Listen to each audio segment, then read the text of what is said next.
All right, Aaron, the atmosphere is electric here in Indianapolis as tonight we will find out who will be crowned the 2012 Big Ten champion. It's college football's very first conference. The Big Ten has celebrated this game across America's heartland for more than a century, offering some of the game's greatest moments and showcasing some of the finest football players to have ever stepped on the college gridiron. A year ago, after a thrilling inaugural game, Wisconsin emerged as the Big Ten champions. And probably, the Badgers are back as true leaders of the conference, led by college football's all-time touchdown king. The NCAA touchdown record belongs to Ball. Tonight, Wisconsin faces the newest member of the Big Ten, the Nebraska Huskers. Their season has been legendary, with a record-setting quarterback, a punishing defense, and a bruising ground game of its own. Two of college football's proudest traditions collide tonight for the Big Ten championship. It's Go Big Red against On Wisconsin, right now on Fox.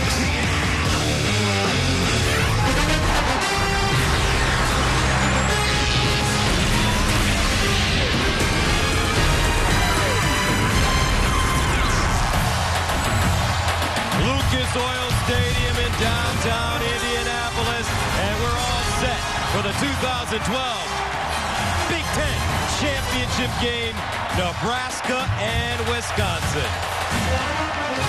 Hi, everybody. I'm Gus Johnson, along with my partner, Charles Davis, and welcome to Naptown. And this is a rematch of a game played earlier this year.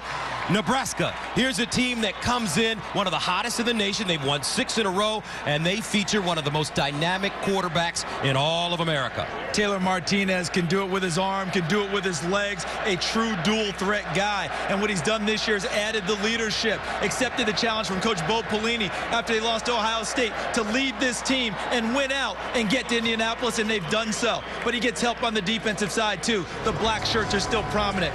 Will Compton, the middle linebacker, wears number 51 for Dick Butkus, and he plays with the same type of fury. Now, Wisconsin has lost some tough games, some close games this season, but they're back in the Big Ten championship, and the defending champs are ready to go out there, run the football as they always do.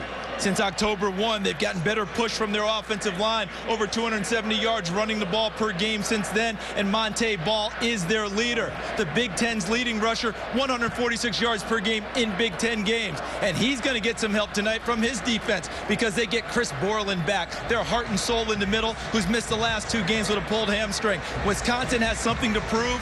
That is, can they finish a game down the stretch? These two teams met earlier in the season in September. Nebraska coming back to win it in Lincoln, but tonight the stakes are high. Big Ten title on the line and a trip to the Rose Bowl. When we come back, the introductions. Wisconsin, Nebraska, Big Ten on Fox.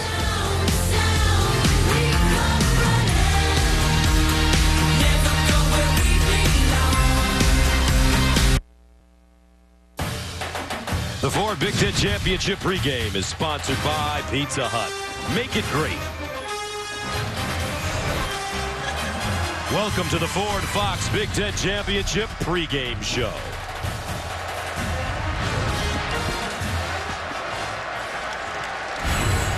College football is a test of fortitude.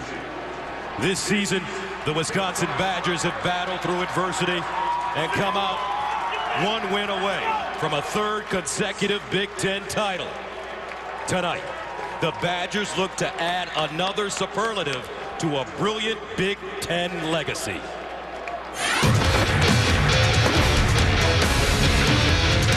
It lives in the hearts of champions. A belief that no matter what happens, you will always persevere. Some counted us out this year, but we always believe. We knew we'd be back in this game because it's where we belong. Together as a team, only one victory away from the Roses. This trophy is ours. And if they want it, they'll have to take it from us. Wide open Pedersen, ball to 5, ball to the end zone, touchdown Wisconsin! We are the leaders of the Big Ten. the defending champion.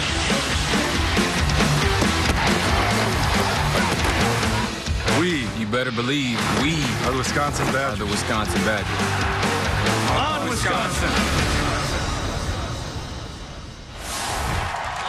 Ladies and gentlemen, the Wisconsin Badgers.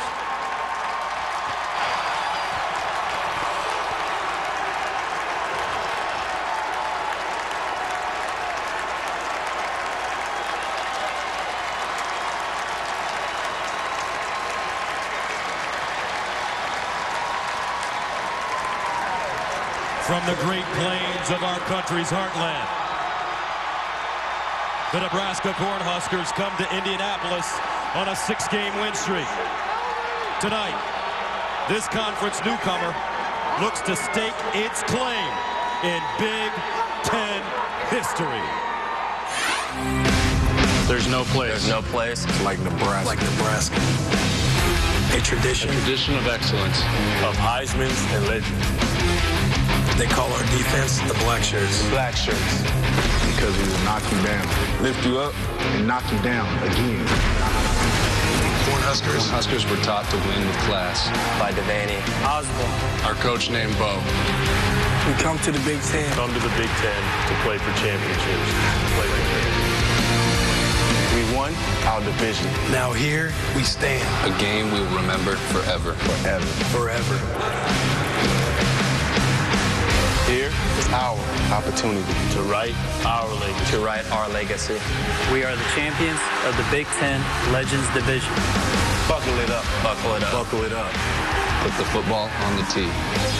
We are The Nebraska Cornhuskers. Go Big Red. Ladies and gentlemen, please welcome the Nebraska Cornhuskers.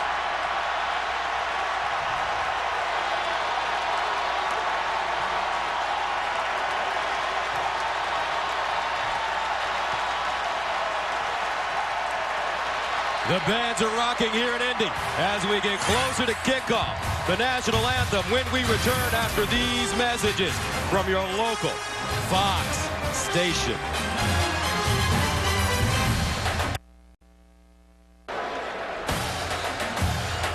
Welcome back to Indianapolis. Right now, let's go to public address announcer Mike Jansen for the introduction of our national anthem.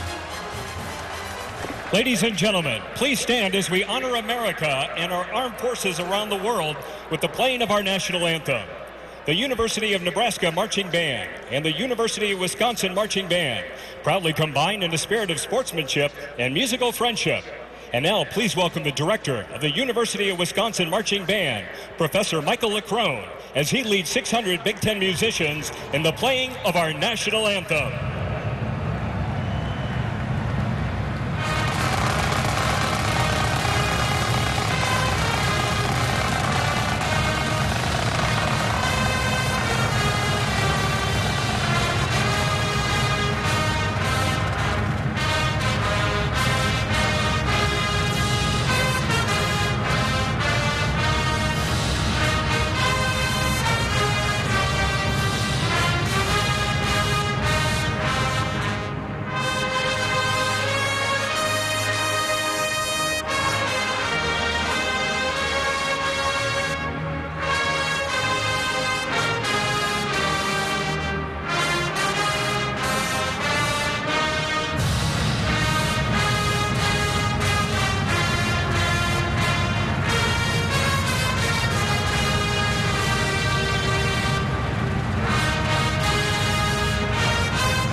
The pregame festivities are almost complete. The coin toss is coming up after this commercial break.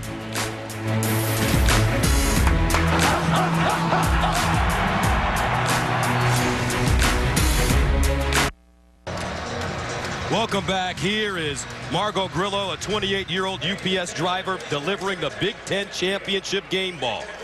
Game ball delivery brought to you by UPS. Let UPS put the power of logistics to work for you. Now let's go down to tonight's referee, John O'Neill, for the coin toss.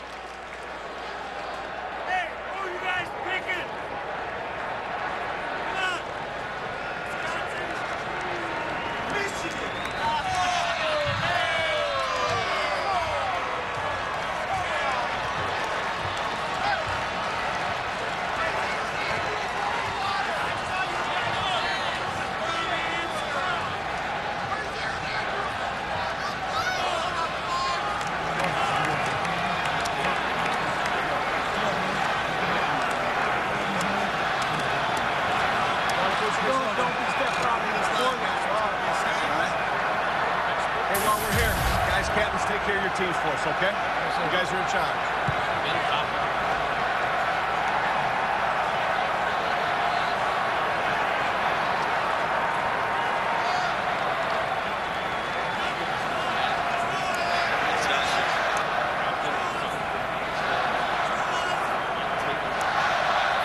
Nebraska, you are the visitors. I'm going to flip this coin. The two helmets are the heads.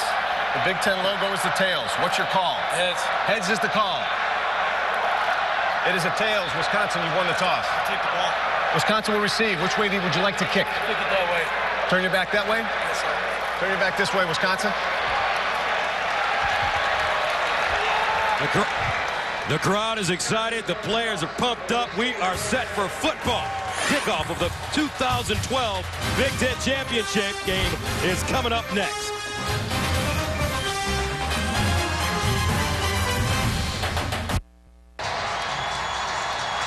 Welcome back to Indianapolis. We're set for the opening kickoff of the Big Ten Championship game, but right now, let's go to Julie Alexandria, who moments ago caught up with Bo Pelini. Thanks so much. Coach, your team has won the last 6 games in a row, so what do you have to do tonight to keep that streak alive? We just got to execute. I just told our guys, play under control, do your job, and stay the course no matter what happens in the football game. Keep believing, and let's go win the football game. Thank you so much. Good luck to you, Coach. Petros, over to you. Coach Bielema, it's been an up and down year, but you have a great opportunity to play in your 3rd straight Rose Bowl. What would that mean to your program? Well, it means we're, a good football team that gets ready to win championships every year. The thing I'm excited about is sometimes you got to go through some low points to get to a good high point, and our guys had an unbelievable opportunity to get here today. Good luck, Coach. Thank you very much. So we're set for the opening kickoff. Wisconsin won the toss, elected to receive. This is a rematch of a game that was played on September 29th in Lincoln. Nebraska coming back to win it 30-27.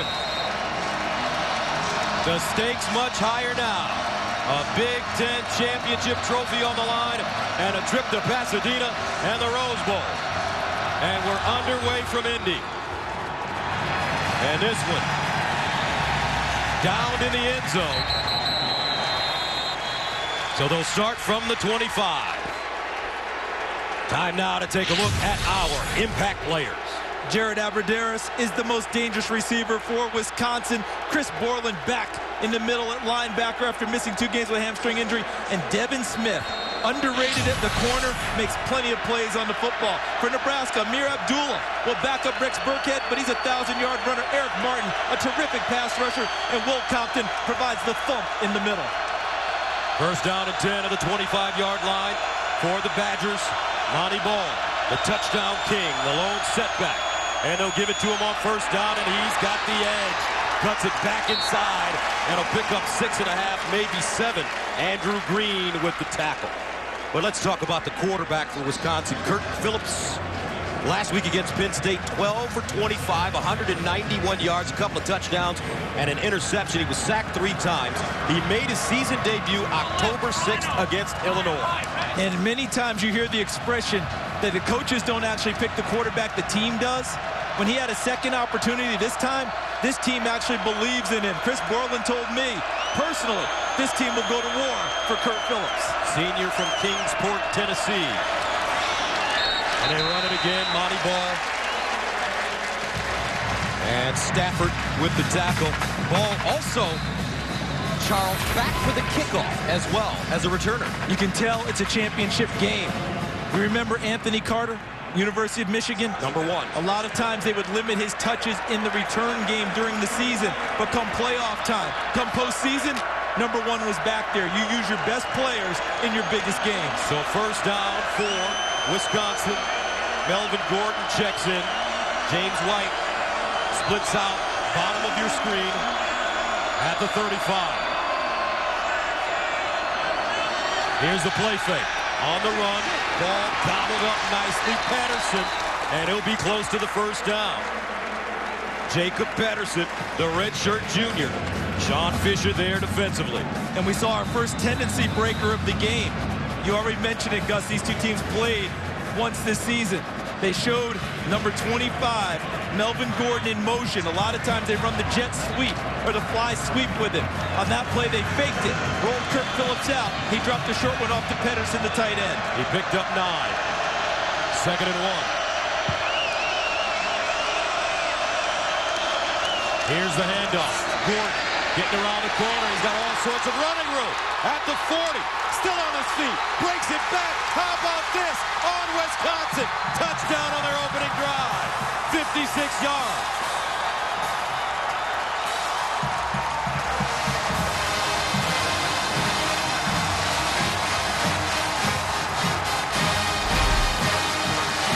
Looks like man coverage here for Nebraska in the secondary. Watch on the move. The ball's down right here. There was the fake, and right there, now you let it go. He fakes him out in open field. Now it's one-on-one, then downfield. Abradaris, number 4, working on Deontay Evans, number 17, with the block that eventually got him to the end zone. So Wisconsin wasting no time as Kyle French adds the extra point. The Badgers, as you mentioned, partner, very simple strategy for them under Coach Bielema. They will pound you from the very beginning and dare you to stop them on the ground. And then they break out the speed. Melvin Gordon wins this battle with a move early in the run. And then he takes it all the way to the house. Wisconsin up 7 early. Melvin Gordon, the sophomore from Kenosha, records his longest run of the year, 56 yards, his 3rd touchdown.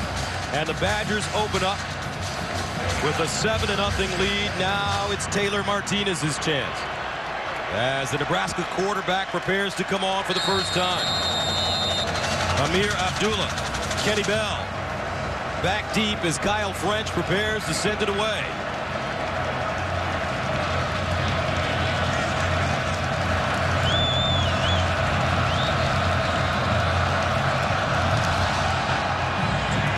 This one deep in the end zone, and Nebraska will start from the 25.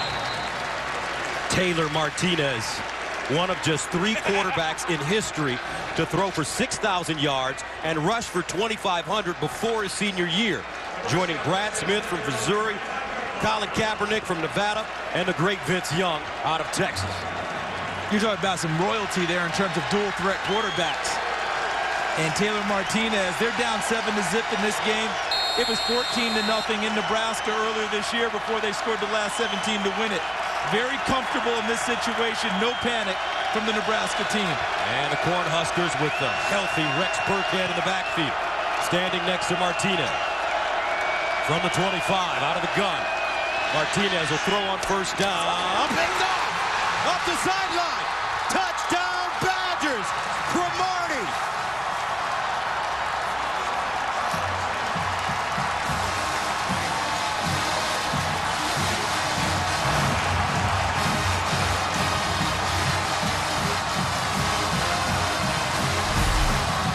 Simple route, fake the ball to Rex Burkhead, one-on-one. Kenny Bell trying to win against Marcus Cromartie, and the ball is on target, but I think Bell got a little off balance and was slipping as he stood up, as he reached for the football. Goes through his hands.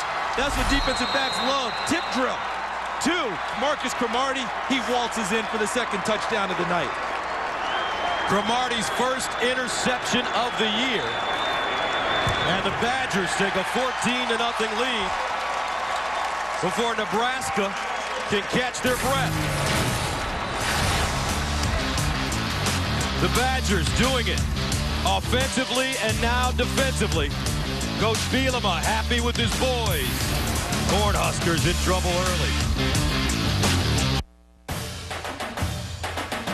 The Big Ten Championship on Fox is sponsored by the Buick Verano. Unexpected luxury in a car this size. Marcus Cromartie intercepts. Taylor Martinez returns it 29 yards for the score. And Wisconsin jumping on Nebraska here at the Big Ten Championship, 14-0. Let's see how the Cornhuskers respond. French will send it away. Abdullah, Kenny Bell back deep.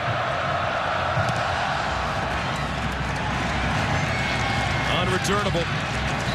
Well, Nebraska starting from the 25 once again. Next Saturday, the UFC returns to Fox as lightweight champion Benson Henderson puts his title on the line against top contender Nate Diaz, highlighting a full night of epic fights. Coverage of UFC on Fox 5 begins next Saturday at 8 p.m. Eastern, 5 p.m. Pacific, only on Fox.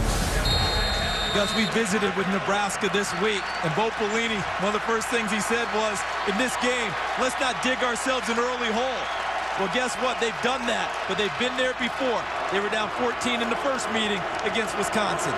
On first down, Martinez throws on the run, and that's Kenny Bell. And he'll pick up 5.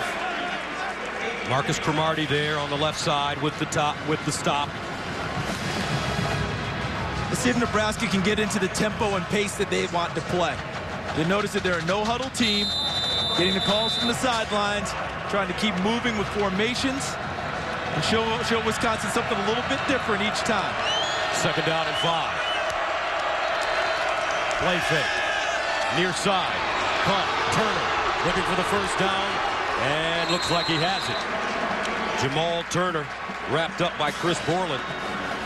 Borland healthy for this game, Charles Davis. And they've needed him. He's missed the last 2, both Wisconsin losses. He's their man in the middle.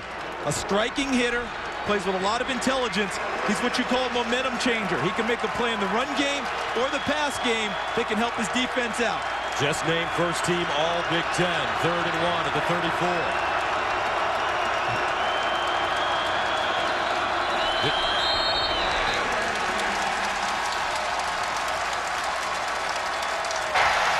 Ball start. Offense number 81. 5-yard penalty, still 3rd down.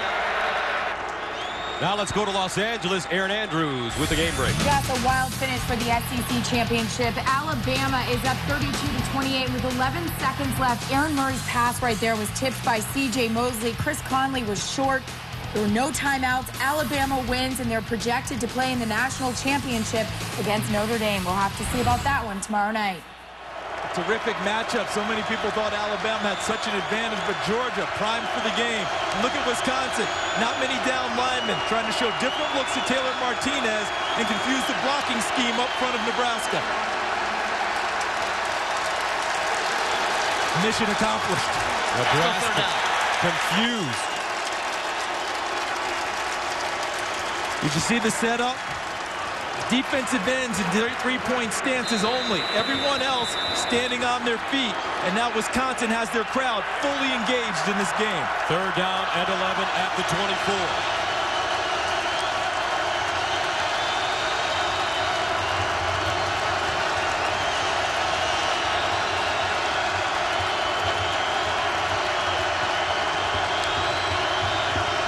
Martinez in trouble. Reverses. Trying to break contain. Martinez up the sideline. Still running. Look at him. Taylor Martinez. What a run. He's got a lane. Martinez. Wow. Taylor Martinez. Touchdown. Huskers. What an athlete. 76 yards. Legendary run.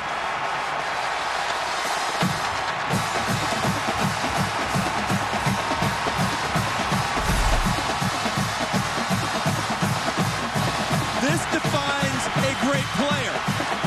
When everything that the defense does suggests victory for them on that play, and you solve it anyway.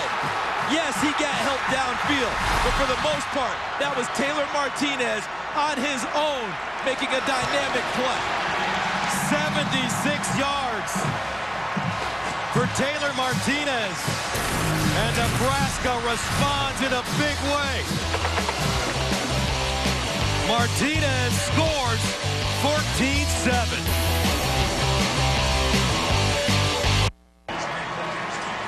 On 3rd and 11, Taylor Martinez scrambles and goes 76 yards for a touchdown. And everything went right for Wisconsin, except they couldn't get him down. Brendan Kelly wide comes free, misses. Where's one?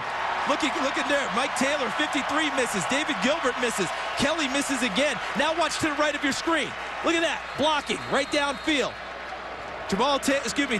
Number 10, Jamal Turner and Kwesi Anunya Also helping downfield, and Kenny Bell leading. That went from despair for Nebraska fans to a rapturous finish by Taylor Martinez. 3 touchdowns in 4 minutes. And the Badgers will get it back one more time. Taylor Martinez, and sometimes, Charles, I feel like this kid who could start for any program in America. Start. Sometimes you get the feeling that he's undervalued and underappreciated. People forget everything that he brings to the table, and he continues to grow as a young man and as a leader. But the best leadership you can have is terrific play. And that's what Taylor Martinez just gave them on a play that he had no right to break out, let alone score a 76-yard touchdown. Here comes Wisconsin from the 25. Some pressure. Phillips steps up, and it's dropped at the line of scrimmage. Alonzo Whaley. There's the backup quarterback, number 12, Ron Kellogg III, and Taylor Martinez describing it. I think he's still a little bit winded from that run. It's not just the run either, Gus. How about the emotion of that play? How many times did he think, boy, I'm in trouble, I've got to get out of this? And he did. Second down and 10 at the 25 for Kirk Phillips. Monty Ball in the backfield. And they give it to him running left. And Ball a pickup about 3. Kane tackling by the Cornhuskers. Fisher and Chase Rome in on the play. Chase Rome was a starter earlier this season. Ended up quitting the team after the UCLA loss. And Bo Pelini said that what he wanted out of this team didn't match the team's goals and values. Asked to come back to the team, had to go in front of the team's unity council to be let back in, and they're happy they have him now as injuries have depleted their defensive front. Cornhuskers would love to get off the field here on 3rd and 7. Phillips to the sideline, incomplete. Jared Alberderis, the intended receiver. And the Badgers will send it away. And partner, we're in a dome, right? So we don't have weather conditions, right? We don't have the elements. That's the second time now we've had a receiver slip at the end of a route and cause an incompletion. The first time, there was a touchdown scored because the ball was tipped in the air, and Marcus Gilbert ran it back for Wisconsin. Drew Meyer at the 14, back deep, Rex Burkhead at the 25. This one off the side of his foot. Burkhead lets it take a bounce, and it goes all the way down to the Nebraska 10. A 61-yard punt. These guys met back on September 29th. Wisconsin traveled to Lincoln. Monte Ball put the Badgers up 27-10 in the 3rd, but Taylor Martinez engineered 4 straight scoring drives to help Nebraska overcome a 17-point deficit and win it 30-27. You know, the uniforms were different, but that run by Taylor Martinez for the touchdown, didn't that look a little familiar? That was a 38-yard quarterback draw in that game. Down 17 in the 3rd quarter. Nebraska's second largest comeback in school history to win it by 3. First down at the 10-yard line for Martinez.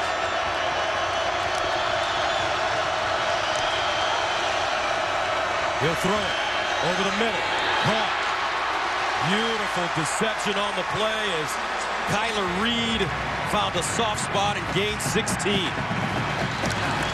And so far, Rex Burkhead, who's made the nice return, has been used purely as a decoy for Nebraska.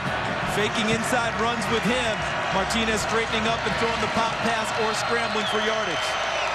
From the 26, first down. Now Burkhead will get a chance to carry it. And Rex Burkhead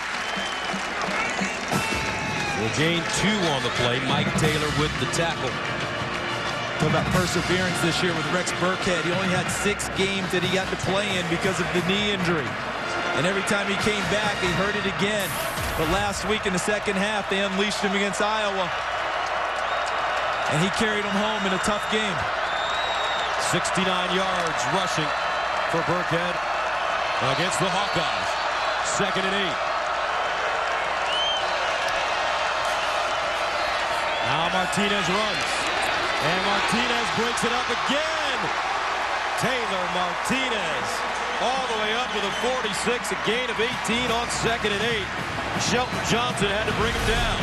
Does Taylor Martinez look like a power back? He weighs 200 pounds according to the listing. Look what he runs through. That's Mike Taylor, one of the better tacklers in the Big Ten. And look how Taylor Martinez finishes the run against the safeties of Wisconsin, Desmond Southward and Shelton Johnson. Nebraska 96 yards rushing already. At the 46, Martinez over the middle once again. And this time it's Ben Cotton. Cotton close to a first down, about 9. Wisconsin dresses things up on offense with a lot of motions and shifts.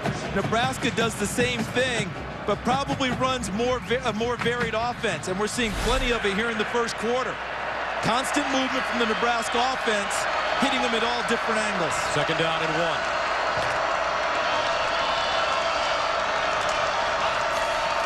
Burkhead reverses his field.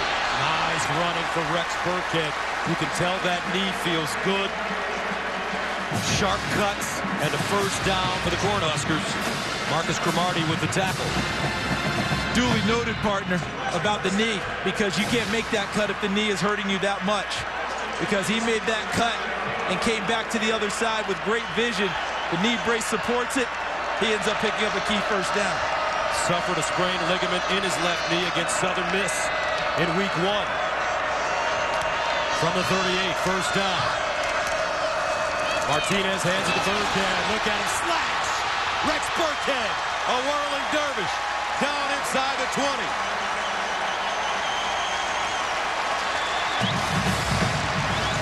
"19-yard pickup. And the Cornhuskers are at the line of scrimmage quickly. And he'll take his first break, but he has to be feeling great about what he's providing his team. They always say the best players make the biggest plays in big games. Taylor Martinez has already picked up his team. Rex Burkhead has carried it from there. Amir Abdullah now in the game, number 8, a 1,000-yard runner replacing Burkhead.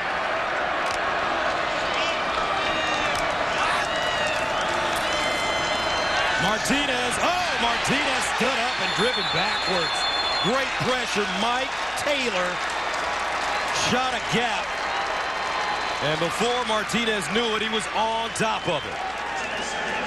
And not only did he smother the play, did you notice at the end of the play? Watch what he does at the end. This is an intelligent play by Mike Taylor. He smothers play. Now look at him. He grabs him, but what's he doing? He's trying to work the ball free. Good job by Martinez covering it up. Otherwise, Taylor pops it loose. Mike Taylor, the leading tackler in the nation over the last 2 years. Week 5 versus Nebraska, he had 15 tackles. 2nd and 18 to the 27. Taylor Martinez guns it, incomplete. That one skipping it to Kenny Bell. Darius Hillary defensively for Wisconsin. And now the chess match is on between Tim Beck, the offensive coordinator of Nebraska, and Chris Ash, the defense coordinator of Wisconsin. Does Wisconsin bring pressure here? Do they rush a standard front and drop? If there's pressure, you think screen. They need to get to the 9. 3rd down and 18. They're going amoeba defense again, just 2 down linemen down. Martinez throws on the run, and a catch made by Enunwa, but he will not pick up the first down. Quincy Enunwa stopped short by Marcus Cromartie. And those are the types of tackles that in football 2012, defensive coaches are excited about. Yes, they're going to get a field goal opportunity, but in the red zone, your goal, limit them to field goal opportunities. Don't give up 6s. And that's exactly what Wisconsin did, bringing out Maher. So Maher just named Big Ten Kicker of the Year in to attempt a 32-yarder.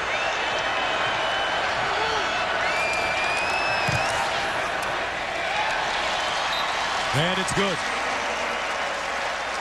High-scoring first quarter. 4:46 to go. 14-10. Badgers.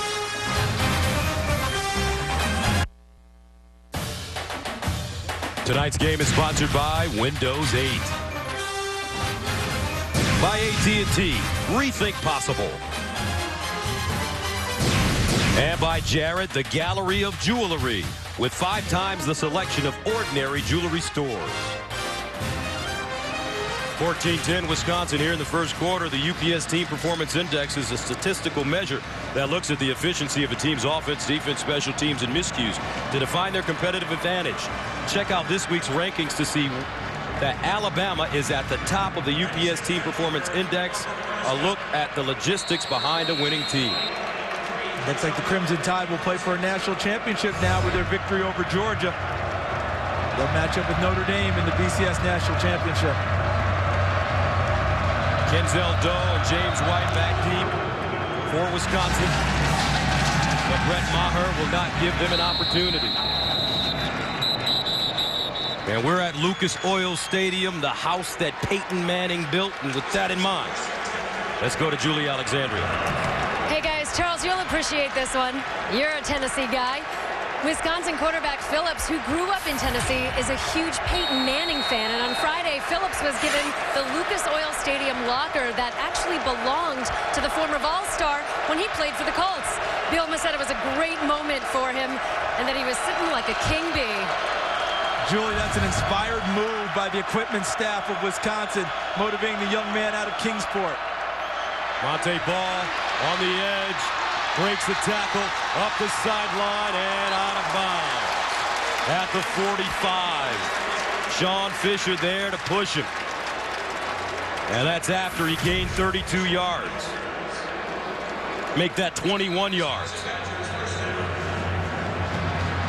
And you see Kurt Phillips, the file on him, Tennessee High School Player of the Year out of Kingsport, Tennessee. Since he's been at Wisconsin, his right ACL has been torn 3 times in 13 months, which obviously set back his development and his ability to compete for the quarterback position. A gutty player, this young man. Gordon again on the sweep with a first down. Gordon still running inbounds, and finally, let's see where they mark it. Melvin Gordon has been doing a great job on that sweep. First time he touched it, he went 56. This one for 24. And what he's done on both of the runs is he's won the one-on-one battle in open field. And here, he shakes off a tackle. Big miss on the corner. It looked like Alonzo Whaley, number 45. Gordon shakes him off and continues to traverse his way down the sideline. First down and 10 at the 30. Ball back in.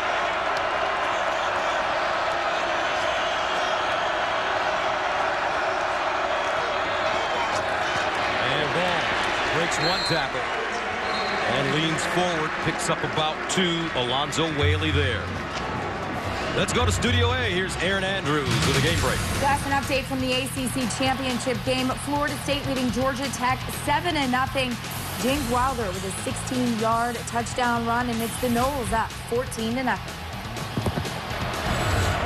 And look at this formation, Charles Davis. They're trying to take all the attention out there with the whole offensive line, but they have a one-on-one play on the backside. Dropping it off. Looked like a 6-man football play. Derek Watt, the fullback, with the catch. Wonder if he's going to call his brother J.J. Watt and say, you're playing defense, I'm playing offense. We may match up one day, big bro. And I like the call there. Matt Canada, the offensive coordinator, showing a little extra. All the attention out wide. They came back to the near side. I thought they were going to go one-on-one with Aberderis, the wide receiver. They brought Watt into it also. 2 options for Kurt Phillips. A 10-yard gain from the 19.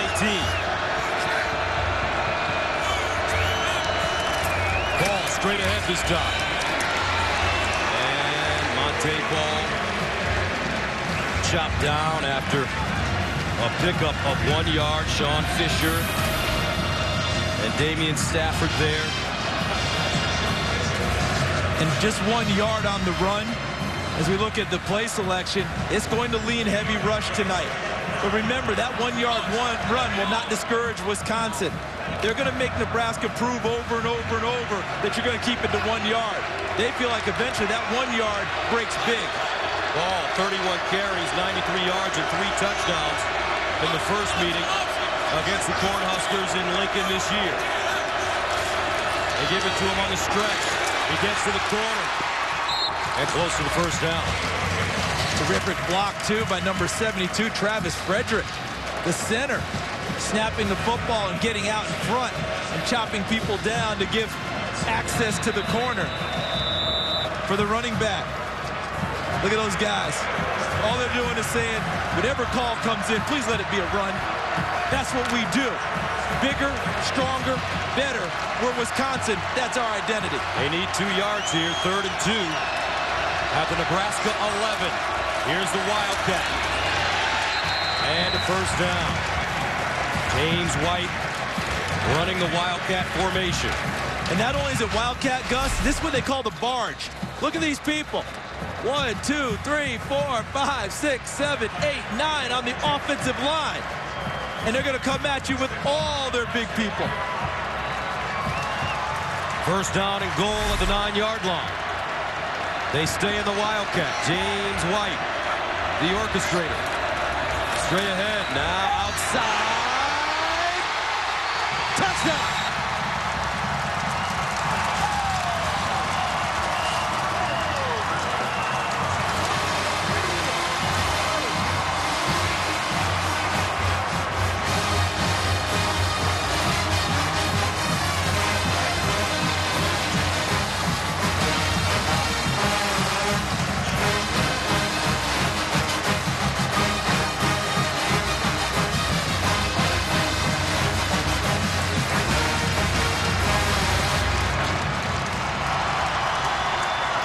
Buckle up, folks. We've got a minute remaining in the first quarter, and it's 21-10. Ground and pound. It's the Wisconsin way. Hard, tough, fast.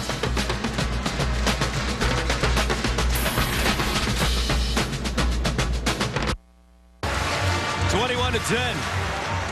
A minute remaining in the first quarter. James White finding the end zone as Wisconsin takes a 21-10 lead here in the first on an 8-play, 75-yard drive.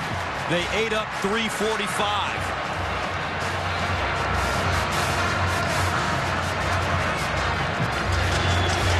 Pelini, not a happy man on the Nebraska sideline.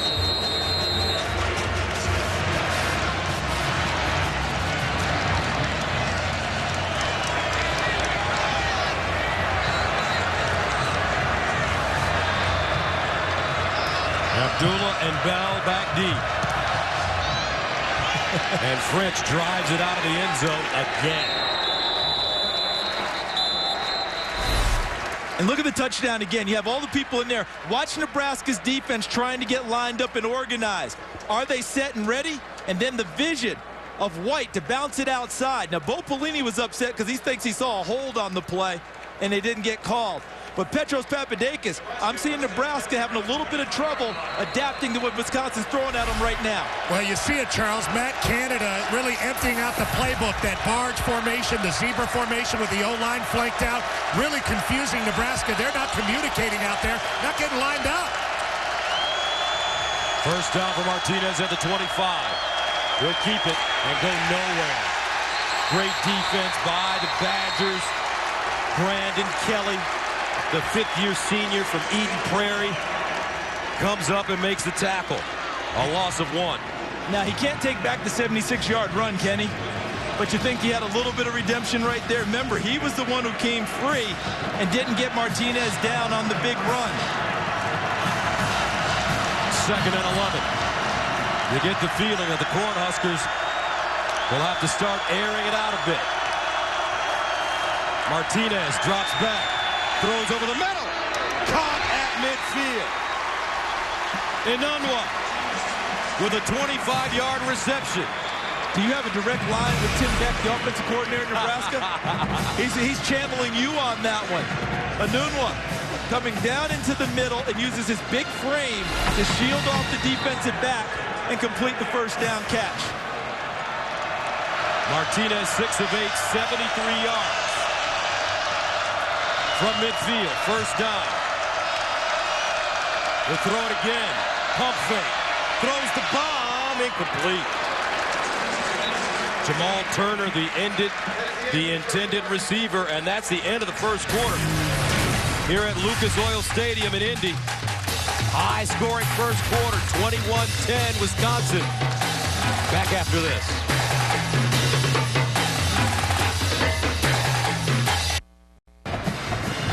Welcome back to the Big Ten Championship here in Indianapolis.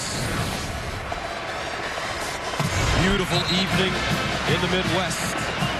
I thought these were defensive-minded teams. The black shirts in Nebraska. Wisconsin prides itself, especially in run defense. They give up a combined 626 total yards per game on average. Tonight, these two teams are 340 yards, more than halfway home. Taylor Martinez in the Cornhusker offense faced with a 2nd and 10 at midfield. Now Martinez sets up his blockers and goes nowhere. Loose ball. Is it a fumble? And it looks like Nebraska will hold on. Borland and Southward there. See, at the end of the play here, ball was working its way free. Covered the ball, but they were out of bounds. Nebraska's ball, 3rd down. And if we show that again, if there's a possibility, the reason they're saying it, watch Southward, number 12. Ball's working its way free. But watch Southward as he grabs the football. Watch him. Ball, now stop. See where his legs are? They're in the white. That's for the determination by the official. Recovery while he was out of bounds, can't change possession. And that was Martinez's 15th fumble of the season, most in the nation. It's the 3rd straight season he's led FBS in that category. Now a roll out. Throws on the run. Incomplete. Inunwa, the intended receiver. Wisconsin bring a lot of pressure now, Charles. They are. What they want Taylor Martinez to do is actually be on the run when he's throwing the football. They don't want him to be able to set up. They want to get him off of a spot when he goes back in the pocket to throw it, make him move, and then use their defensive guys downfield to cover the receivers. Kenzel Doe will return it for the Badgers.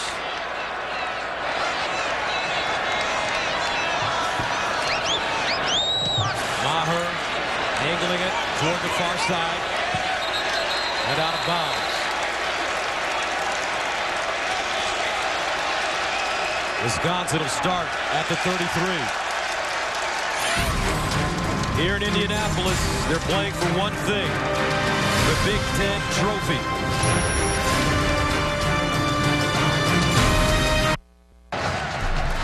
Here's the Aflac trivia question. Who was the last Big Ten team to appear in 3 consecutive Rose Bowls? Coach Bielema trying to get his guys back to Pasadena. Won this game last year against Michigan State. And ended up losing a thriller to Oregon, 45-38. First down at the 33. Monte Ball. Nice juke. Ball picks up the first down.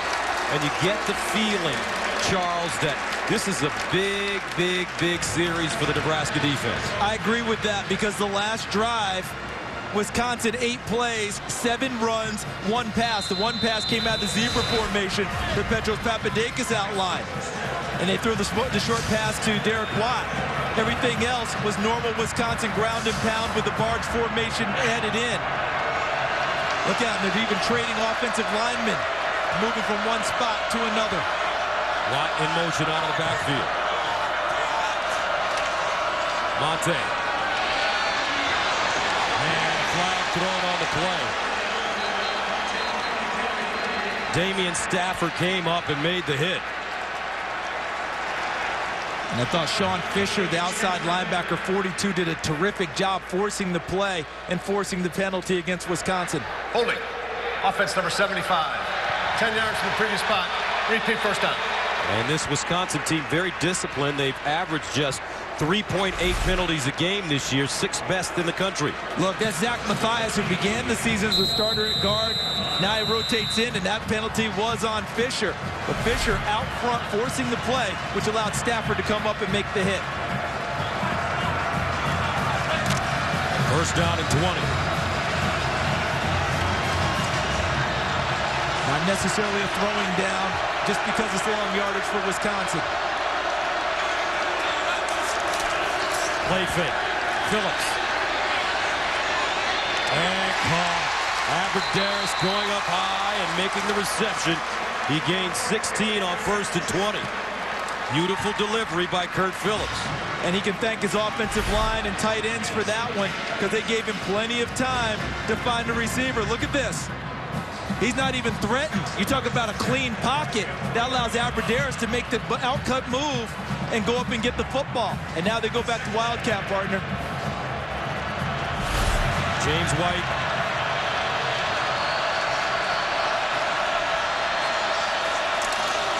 White running it, trying to get outside. And nothing doing. Terrific job by Damian Stafford. And they'll lose a yard. And good coordinated defense for Nebraska because number 7, Joseph Carter, forced the play, made it bounce wider outside, which allows Stafford, who's a terrific safety, who likes to play in the middle of the field or drop in the box and then play downhill towards the line of scrimmage. Wisconsin, 104th in the nation in third down conversion. Last year they led the country 52%. Russell Wilson, a quarterback, really helps that percentage. Phillips to throw. Finds White.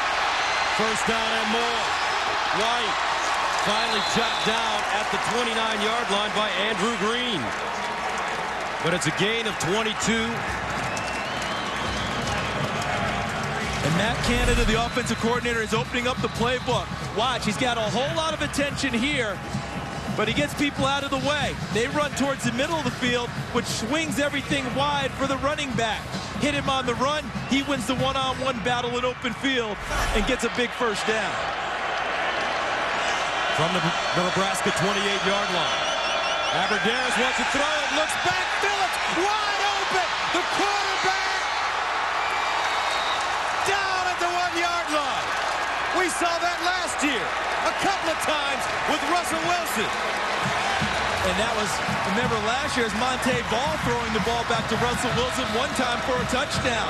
But how about the way they got flow going one way? Aberderis sells it well, looking it off like a seasoned quarterback, and coming back to Kurt Phillips. 3 ACL injuries later, he's not just a quarterback, he's a receiver. White now back in the Wildcat. Straight ahead. Touchdown, Badgers.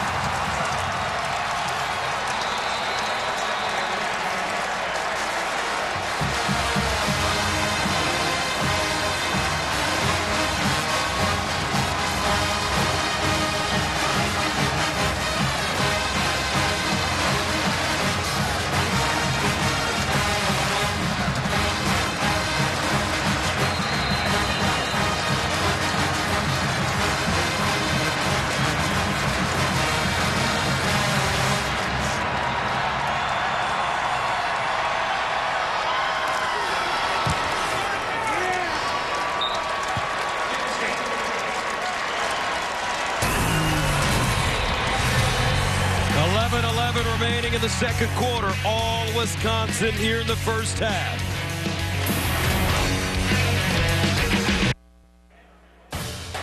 The Big Ten Championship on Fox is sponsored by Nissan, premier partner of the Heisman Trophy. 28-10. The Wisconsin Badgers starting to turn it on now. And Matt Canada, their offensive coordinator, I first experienced time with him when he was at Indiana, and he created yards and plays with lesser talent there. There's Matt Canada. He's got his hoodie on. He came to work today, blue-collar style, but he's showing us a flashy, stylish element to his game this evening. Kyle French. And he's been drilling the football. And Nebraska will take a knee again. Let's flash back to this game 1 year ago. Your memory bank is correct, Gus. Toss sweep to Monte Ball. And Russell Wilson exits on the backside. Ball hits him. And look at Russell Wilson catch the ball like an experienced receiver. He also caught one of those for a touchdown during the year. Jared Aberderis was a high school quarterback. And he throws back to Kurt Phillips on this play. Look how he sold it. looking to his right before coming back to his left. Phillips concentrates and hauls it in and almost gets into the end zone. Aberderis, former walk-on, has more than earned his scholarship at Wisconsin. On a first down, Abdullah running, and he runs into a wall. Nothing. Borland, Mike Taylor.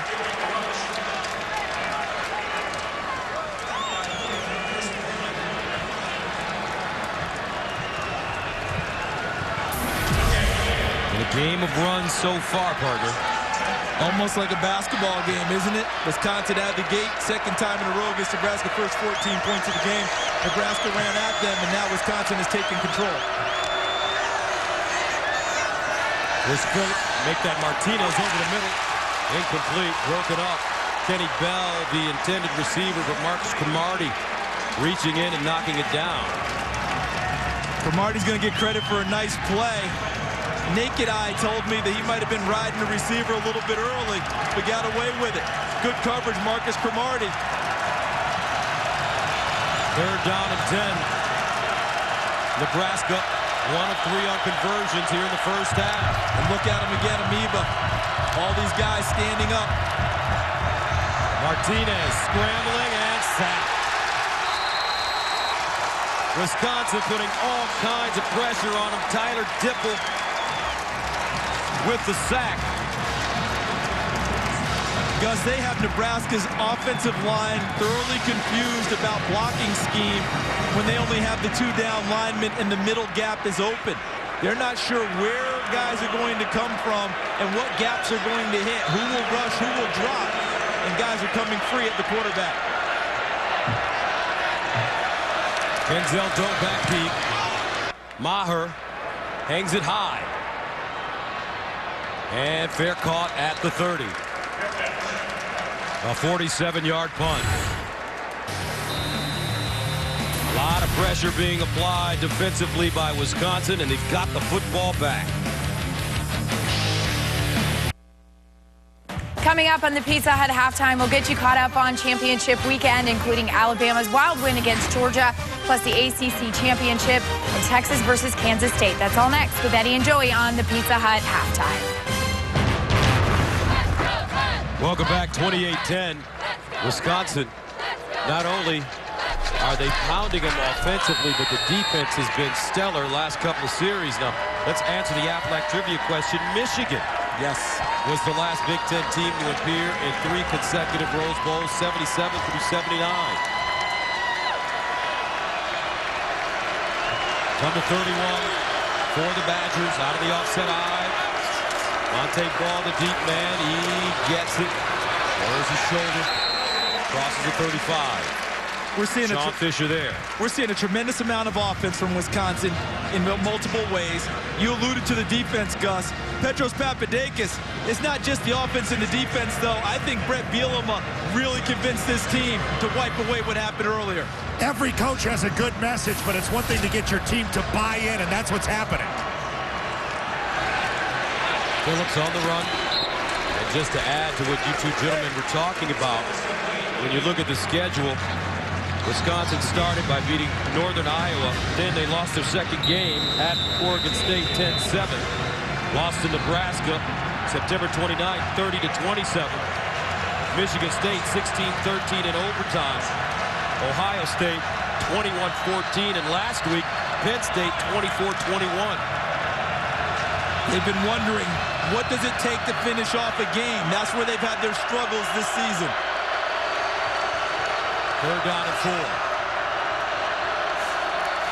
Phillips caught Aberderis. And he picks up the first down at midfield. And a flag on the play.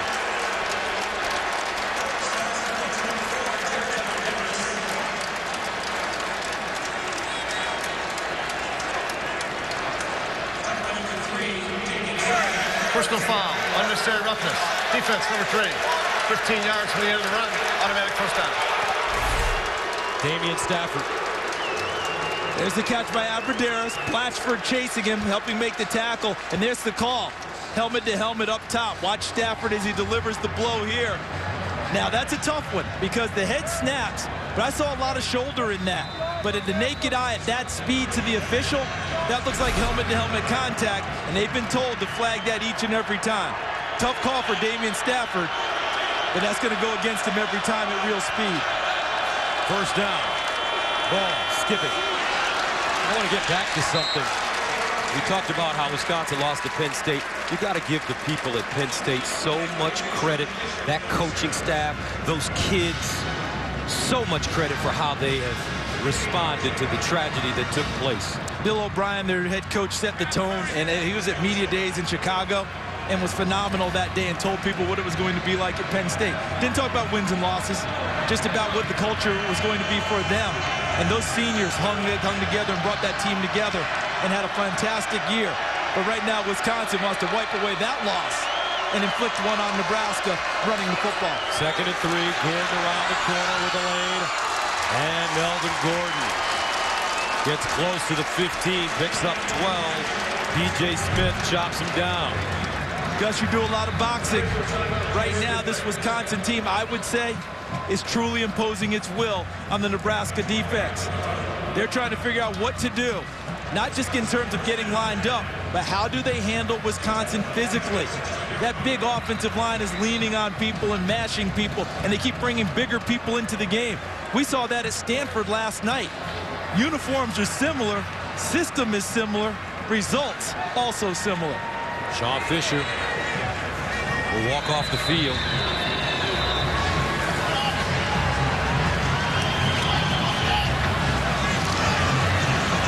First down at the Nebraska 16. Wildcat formation. James White. And the big barge in front of him again.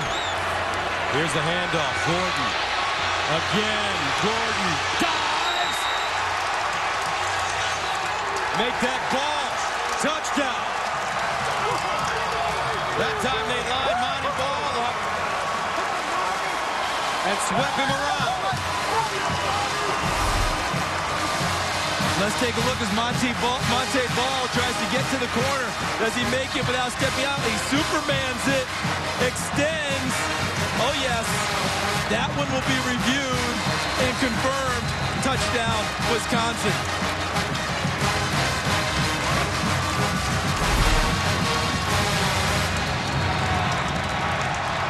7:15 to play, second quarter, and the Badgers pummeling Nebraska 35-10 in the first half.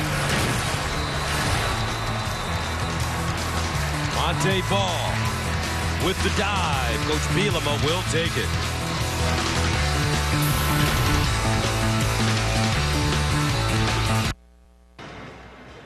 Tonight's game is sponsored by the Dr. Pepper Tuition Giveaway. Learn more at drpepper.com. By UPS. Let UPS put the power of logistics to work for you. And by Reese's Peanut Butter Cups, the perfect combination of chocolate and peanut butter. Monte Ball, now the all-time leader in NCAA history in rushing touchdowns with 74. He was already the all-time record holder with 80 total touchdowns. Breaking Travis Prentice's records. Pretty phenomenal career for that young man.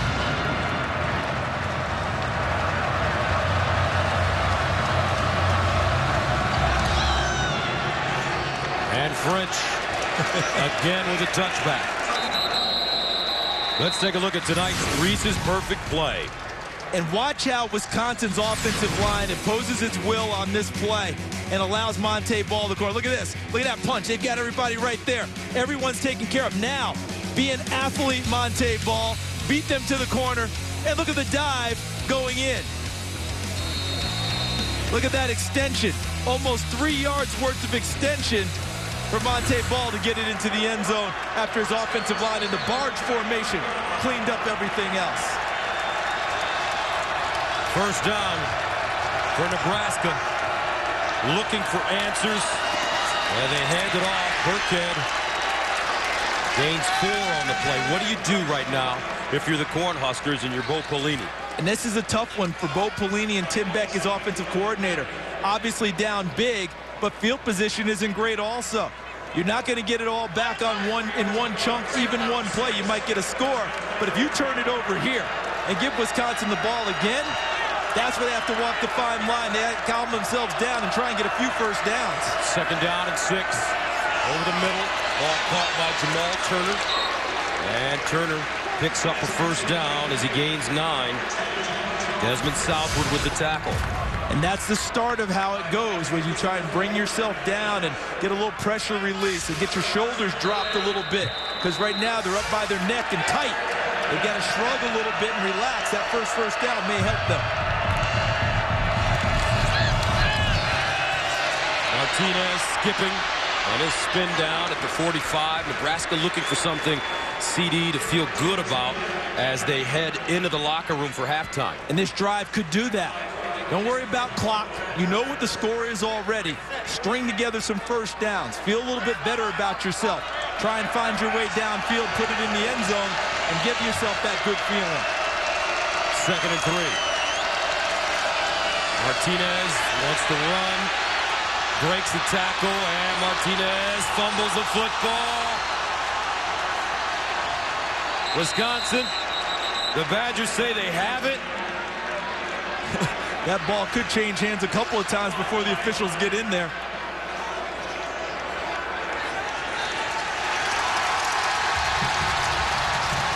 And the Badgers have the football, and you just talked about it, Charles.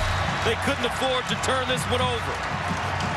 And he's trying to do the right thing. He's trying to wrap it up. But the play is made from behind him. Looked like David Gilbert, number 11, who forced a fumble in game 1. Does it again in game 2 against Nebraska. Wisconsin rolling both sides of the football. Taylor Martinez puts it on the ground again, and now Wisconsin takes over with 5:50 to go, leading 35-10. At their own 45. They run the same basic plays, but they window dress it very well with all their formations and shifts. Monte Ball. And he'll get tackled at the 39. Andrew Green after a gain of 16 yards. They are very close to breaking Nebraska's spirit at this point. This offensive line is back to being Wisconsin. Slow start to the season. You alluded to the loss at Oregon State, Gus, where they couldn't run the football at all. They fired their offensive line coach and brought an interim in named Bart Miller, who's done an excellent job getting Wisconsin back to being the Badgers. Wisconsin with 4 rushing touchdowns already today. Ball again.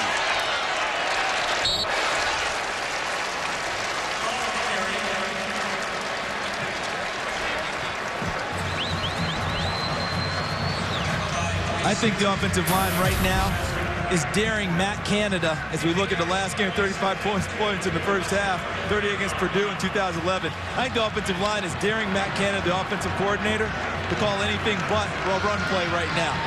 They're feeling very good about what they're getting done up front. Monte Ball, 13 carries, 108 yards in the first half. Here he goes again. And he picks up the first down. Monte Ball, the Big Ten's leading rusher, 8th nationally, coming into this game with over 1,500 yards on 311 carries. First player since 1939 to lead the conference in scoring 3 consecutive seasons. And they don't need to throw it to him. Charles, he hasn't had a pass reception in the last 5 games. Yeah, that's not his forte. But if there's a time to throw the ball for Wisconsin, this might be the time to take the shot if you truly want to. 2 receivers at the bottom of your screen. They'll stay on the ground. White. And that's the kind of defensive play that you want to see from Nebraska. Joseph Carter, 6'5", 265, senior. Second time he's flashed this evening from the left end position. Forced to play wide. It turned into a nice tackle for Damian Stafford. On that play, did it himself. Won at the point of attack, got into the backfield, and spilled the play.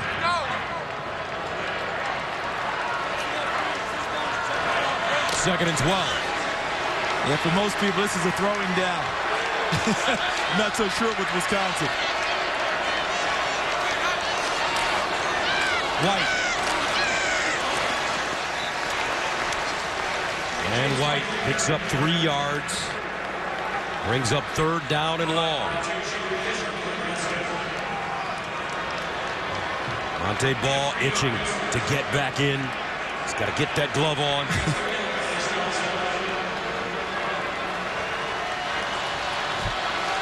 It looks like you're having trouble getting the glove on over the tape job over his thumb. And they're working on that now on the sidelines. Looks like the tape job in the thumb area is a little bit too thick to get the glove on. 3rd down and 9 at the 28.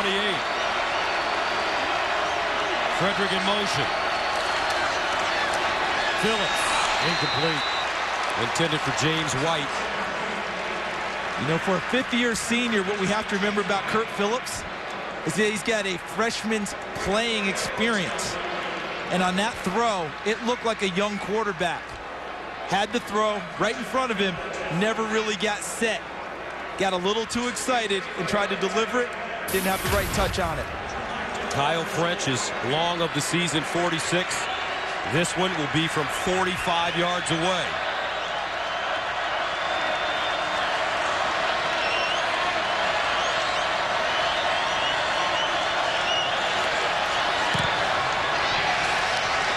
And he misses. 2:32 to play in the second quarter, 35-10. The Badgers. Now it's time to check out the Nissan Heisman Watch. Johnny Football, all done with his season, got to sit back and watch. Manti Te'o also done getting ready for a national championship. Colin Klein, a big one tonight at home against the Texas Longhorns. And Braxton Miller is honored here tonight, along with a number of other Big Ten players. Gus, those are pretty talented guys. Now, you're a Heisman voter. Can you give us maybe an idea of who you're leaning towards? Call me maybe. Martinez scrambling. And Martinez goes out of bounds close to the 30-yard line. Warren Herring giving chase. You will not give up a hint. Top secret information from CD. My vote has to be in on Monday. I will let you know Monday when I register my vote. Well, let's go back to that stand by Nebraska. That's something to feel good about. They gave up no points when Wisconsin was running it down their throat. Can they build on that now? Martinez with time. Over the middle. Nice throw. And a very good catch by Kyler Reed. Kyler Reed is exactly the type of tight end that's starting to proliferate college and the NFL. A move tight end who runs routes well downfield. Martinez to the sideline. That one a little high and caught by Enunwa. Marcus Cromartie there defensively again for the Badgers. Don't forget, coming up, the Pizza Hut halftime report. Aaron Andrews and the guys. Joey Harrington, Eddie George from Los Angeles. 2nd and 10. Martinez slipping and goes down. Another sack. The 3rd of the evening for Wisconsin. And that one tells me the coverage was terrific downfield, because he actually had time in the pocket and he was trying to flush, and that's when he slipped and fell. He had nowhere to go with the ball initially. 3rd and 20. They need to go to the Wisconsin 48 for 1st down. Martinez rolls out. Takes it himself and just steps out of bounds. Nothing there. Well, I've been giving a lot of praise to Matt Canada, the offense coordinator for Wisconsin, and rightly so. I think we better talk about what Chris Ash is doing as a defensive coordinator. Had a conversation with him this week when we were on our visit, and one of the things he said was, you learn from everything you do. Last year against Michigan State, he felt like he didn't have enough change-ups from their first meeting to their second meeting. He's learned a little bit to have a few extra moves in his arsenal, and it's paying off tonight. Kenzel Doe ready to return. Maher And out of bounds at the 20-yard line. And don't forget, tomorrow, Fox NFL Sunday has a full slate of action featuring the Vikings heading to Green Bay to take on the Packers in a key NFC North showdown. Or see the Bucs take on Peyton and the Broncos in Denver. Coverage begins at noon Eastern, 9 a.m. Pacific on Fox. And the 49ers, one of the best teams in the league, have made that change at quarterback to the transformer. And you mentioned him earlier tonight, Colin Kaepernick. One of the 12 guys with, what, 6,000 yards throwing and 2,500 rushing in a college career. First down. Here's the handoff, and White. T.J. Smith defensively, Wisconsin with 300-plus yards already. Make it 316 here in the first half. See, and I think if Wisconsin had a different quarterback with more experience, they might think about trying to get something done here. I know they don't want to make a mistake deep in their own territory, up 35-10, but they're actually doing Nebraska a little bit of a favor here, not keeping the pressure on at the end of the half. I totally understand the reasoning, though. And White running. White trying to break it, and finally tripped up at the 36 after a 12-yard pickup. Courtney Osborne grabbed his ankle. And see, I think they're going to think about it a little bit now because they have a little more breathing room in their own territory. Wisconsin calling a timeout. 20 seconds remaining in the first half. Back right after this. 35-10, 20 seconds remaining as Phillips approaches the line of scrimmage.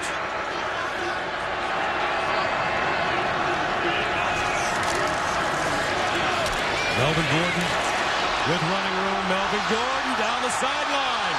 Melvin Gordon still running. Wow! All the way down to the 2. 61 yards with 6 seconds to go.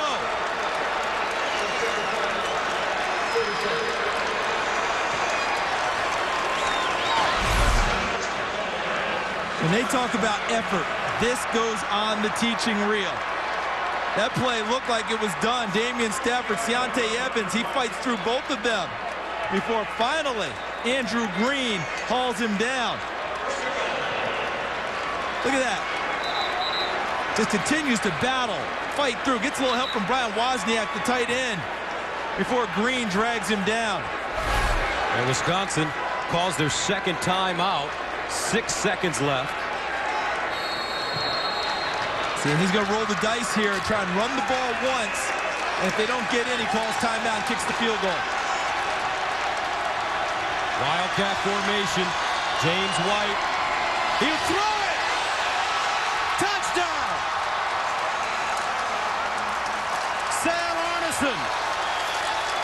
Insult to injury.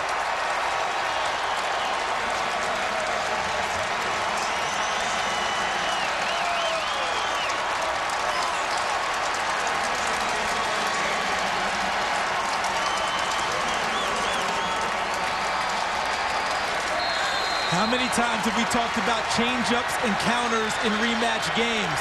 They've shown that barge formation, heavy run. They changed it up, faked the run, little pop pass for White to Arneson, and Wisconsin goes into the locker room. Huge against Nebraska. Look at how he does it. He's running. Arneson open. Bo Pelini. What do we do next? 42-10, Wisconsin leading Nebraska with 2 seconds to go in the first half. Line drive kick. Picked up by Kenny Bell, and that'll take us to the end of the first half as Bell goes out of bounds. But the Wisconsin Badgers all business in the first half. Wisconsin with 290 yards rushing, close to 400 yards in total offense. Let's go to Aaron Andrews in Los Angeles. Wow, guys, thanks so much. Coming up on the Pizza Hut halftime, it's championship weekend. We've got all the updates, including Alabama's close win in the SEC championship game, the ACC championship game, and Texas versus K-State. That's all next. You guys ready? Oh, I'm ready. Let's go. Coming up on the Pizza Hut halftime.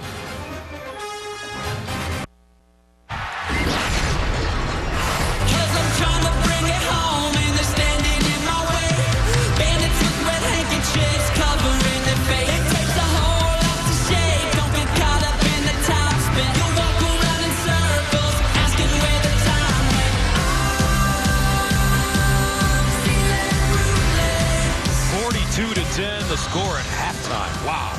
Wisconsin leading Nebraska. Gus Johnson along with Charles Davis.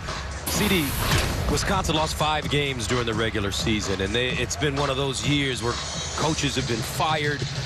They haven't been able to get things right. They've changed quarterbacks. They lose their last game to Penn State. Are you surprised at how well this team has come out and played in the first half in all phases of this football game for a trip to Pasadena? I'm 42-10 surprised because I don't think any of us saw that coming. Did I think Wisconsin would come out and play well tonight? Yes, I did, for a few reasons. Number one, they're healthy again. They got everyone back. Alberdaris is back from an injury. Chris Borland back from an injury. And that offensive line that struggled earlier in the year played a lot better down the stretch and continues to play well.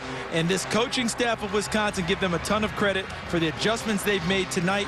Small tweaks that paid big dividends. Look at the stats. 290 rushing yards. That's Wisconsin football. Third down conversions, 3 of 5. And turnovers, both against Nebraska. Wisconsin is capitalized. The Pizza Hut stats. Now let's go down to Petros. Guys, talk to both coaches. Coach Bielema obviously very happy that things working scheme-wise. Like you said, their adjustments offensively and defensively, everything they've thrown at Nebraska has worked. And Bielema looked at me and he said, there's more to come. Now, as far as Bo Pelini goes, he had a dead stare on me and he said, keep playing. That was it. All right, Petros, Nebraska has 4 second-half double-digit comebacks this season, most in FBS, and they'll need it. Down 42-10 as we start the second half of the Big Ten championship game. Kyle French kicks it off. He's been wonderful. Another touchback. So let's take a look at our 4 keys to the second half. Well, Petros nailed it when he talked with Bo Pelini where he says keep playing. This is a show your character half, and I expect Nebraska to do exactly that. For Wisconsin, foot, meet, pedal. Don't get off the gas at all. This thing is a long way from being over for Wisconsin, and you mentioned it. Nebraska had 4 second-half comebacks this year. One of them against Wisconsin, down 17. They came back and won. Don't get off the gas if you're the Badgers. First down and 10 at the 25. And he'll hand it off. Burkhead. So the question, Charles, as a fan watching the game, what has this Wisconsin team defensively done to slow down Nebraska? They're a high-scoring offense. They've won the early downs as we've gone on. You hear coaches talk about it all the time. What does that mean? They've limited them to 3 yards or less a lot on first down, winning the line of scrimmage, which has allowed their pressure package on 2nd and 3rd and long to come into play against Taylor Martinez. Martinez over the middle, knocked down. He had an open receiver, but Marcus Cromartie was there. Again, Cromartie with an interception, return for a touchdown in the first quarter, and he has been wonderful tonight. I'm sorry, partner, go ahead. As you look at Martinez's numbers. Yeah, I do believe that's the second knockdown for Cromartie besides the interception he's had. He's really blanketed the receivers in his area. Third down and 7. Tonight, Nebraska 1 of 5 on conversions. From the 28-yard line, Burkhead in motion. Martinez under pressure. He's got to get rid of it. Picked off!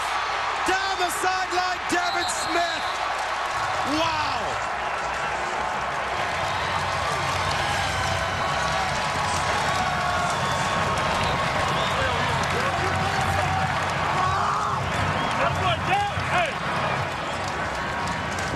Third turnover of the evening for Nebraska. And that's a throw that everyone knows if you play quarterback, you can't make that throw in that situation if you're Taylor Martinez. But Gus, I think he made that throw knowing his team was down 42-10, desperate to try and get something good going. Instead, turns it over. Wisconsin in business. First down and goal at the 9. After the interception, Monte Ball, the deep man. Here he is. Touchdown.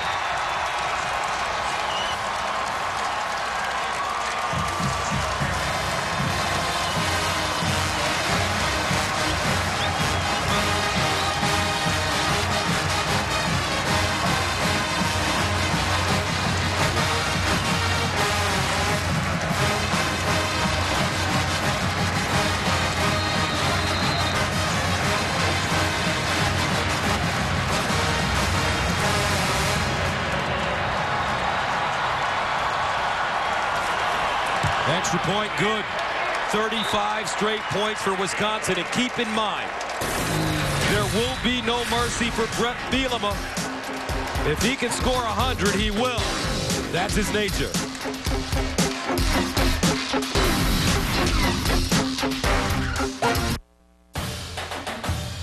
The Big Ten Championship on Fox is sponsored by Pizza Hut. Make it great. By Prudential. Prudential, bring your challenges. And by Miller Lite. It's not just a good time, it's Miller time. 49-10.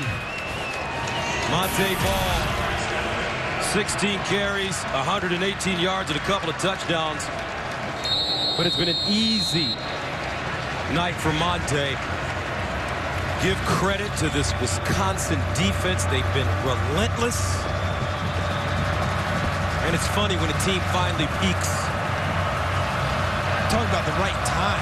Everything coming together. A 7-5 regular season being erased by one effort tonight by Wisconsin.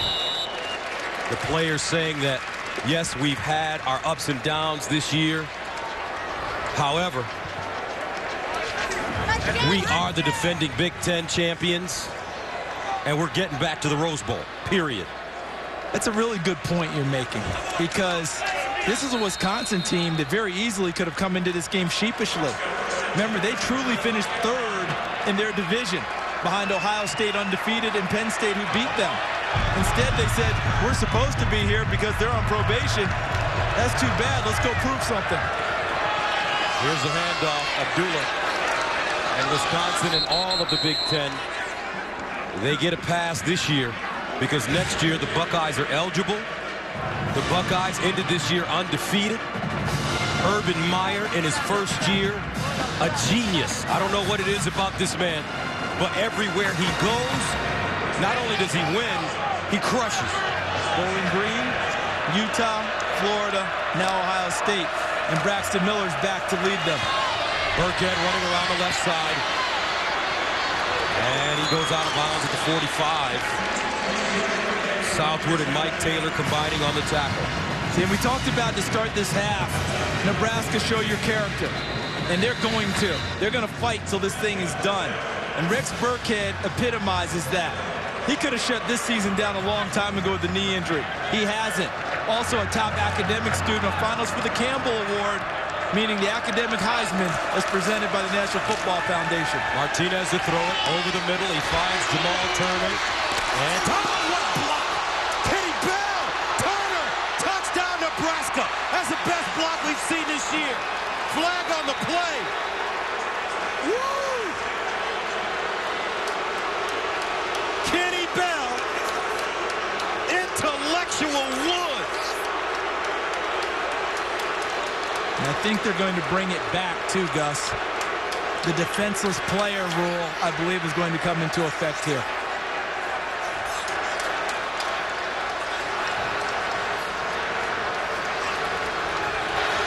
Unnecessary roughness. Offense number 80. That's terrible. 15 yards from the spot of the foul. First down. That's terrible. That's terrible. Charles. That was one of the best blocks I've ever seen levied. Come on. And what they're going to say is watch at the end of the play as Turner catches the football. Listen. That's football. Charles, that's football. What is he supposed to do? I'm having trouble absorbing that one because that's a guy chasing a ball carrier, and he's very close to him. He's not 30 yards away from the play. He's right there. Back after this. And moments ago, this is Devin Smith getting up. He's woozy, got his bell rung. Tough kid. Hopefully he'll be fine. He's on the sideline now. That's the best part of the play right there, that Devin is up and they've got him over to the bench and working on it. But Charles, this is a brutal sport. Let's bring in Mike Pereira in a moment. Mike, your thoughts on that? You're an official. Yeah, I'll tell you, the game has really changed now, and the blindside block is a big point of concern and a point of emphasis in the league, and they're trying to get everybody to lower the target area. And I know it's difficult to accept, but you're trying to stay away from these type of big injuries. Wait a minute, Mike, but lower the target area. He hit with his shoulder. There was no helmet-to-helmet contact. It's a bang-bang play. What is he supposed to do if you're Kenny Bell? Remember, they don't just always talk about helmet-to-helmet. They talk about high hits up in the head or neck area. And watch this, exploding to the high hit. Hey, it is close, I grant you that, but they do tell the officials that they want these called if there's any question whatsoever. It's all the emphasis now is on the head and neck. And, you can look at it and say, yeah, it is shoulder-to-shoulder contact. There is some helmet-to-helmet. But they want this called, and they will aggressively defend that call. Here's the throw. Enunwa with the catch at the 30. Thanks, Mike. Charles, I understand his point, but totally understand his point and where he's coming from. What he's saying is what they've said is emphasis and why they're flagging it. The hard part for me is that was a pursuing tackler within a couple yards of the ball. He didn't launch. He never left his feet.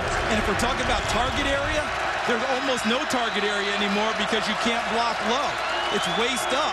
And I thought that was in the shoulder. I know why they flagged it, but I thought it was a terrific block. And unfortunately for Nebraska, it takes away a touchdown. Burkhead following his block. Burkhead down at the 24. Mike Taylor with the tackle. Let's see if Nebraska can pick themselves up after that momentum change where they thought they had scored a touchdown, thought they'd had a momentum block that really elevated them. Ball's back here. Can they get the back up and continue downfield and put it in the end zone? Martinez, a throw. Finds his tight end. Incomplete, intended for Cotton. Broken up, however, by Peno Jean. And look at the play on the ball by Jean. He arrives right as Ben Cotton catches the football, plays through the big body of number 81, and rakes his hand through the arms. That's good fundamental defensive back football, knocking it away.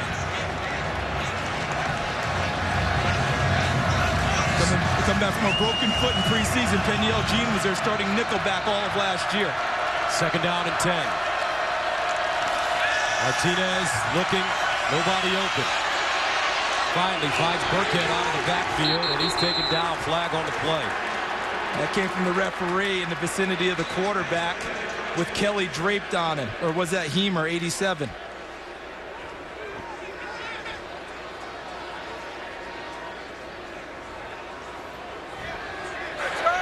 Personal foul, roughing the passer. Defense, number 87.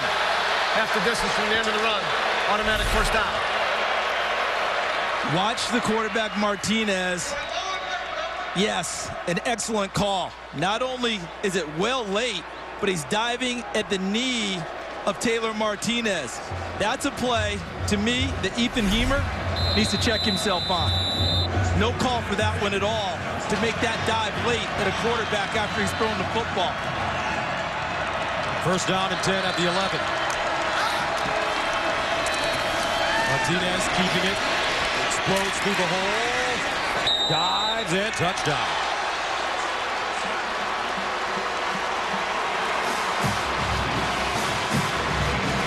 So Nebraska makes it 49-16. Look at Martinez. We talked about him earlier, finishing runs. He's had trouble with fumbles tonight, 2 of them. 2 hands on the football. They're raking at it, and he gets the ball to the goal line because he is on top of the defender there. Right on the top of him. He lays on top of Ethan Armstrong, so he's not on the ground. That allows him to extend the football and get it to the goal line for the touchdown. And the extra point up and good. 10:47 to play in the third. 49-17. The Cornhuskers trying to find themselves and build on momentum. Tomorrow, start your NFL Sunday with the Fox NFL Sunday pregame show as Peyton Manning, John Elway, and John Fox talk about Denver's season. Plus, Michael Strahan picks his top 5 pass rushers that are 25 or younger. It's all on the Fox NFL Sunday pregame show tomorrow at noon Eastern, 9 a.m. Pacific, only on Fox. How about Peyton? They started slowly, but he has molded that offense. Rolling. What a killer. Rolling. And the key to it is he took that hit early in preseason that kind of let him know that he could handle it. And from that point on, look out. All right, folks, this week, the Fox College Football Social Poll on Facebook asked fans, which senior running back is the most NFL ready? This is a great question. Here are the results of that poll. Wow. Well, you can see we're this overwhelming Monte Ball tonight. So I'm going to tell you, we've seen Stephon Taylor recently. I think Stephon Taylor has every ingredient you need. Catch the ball out of the backfield, pass protects extremely well, and, of course, is a horse carrying the football. You really can't go wrong with any of the running backs that were on the screen. First down at 10 to the 25. Ball. He'll carry it on first down and go down at the 30. Sean Fisher there. But here's a question. Are any of those backs first-round picks? I doubt it because of the way the game's played nowadays, but I think you get them all second, third round, and you're very happy with your unit. What happened? I mean, why don't have the horses that you're going to want to hand it to 25 times, save Adrian Peterson? Why don't they value the running back position? They value it differently. They value more catching the ball out of the backfield, protection for the quarterback because it's a pass-first league. Second down and 5 at the 30.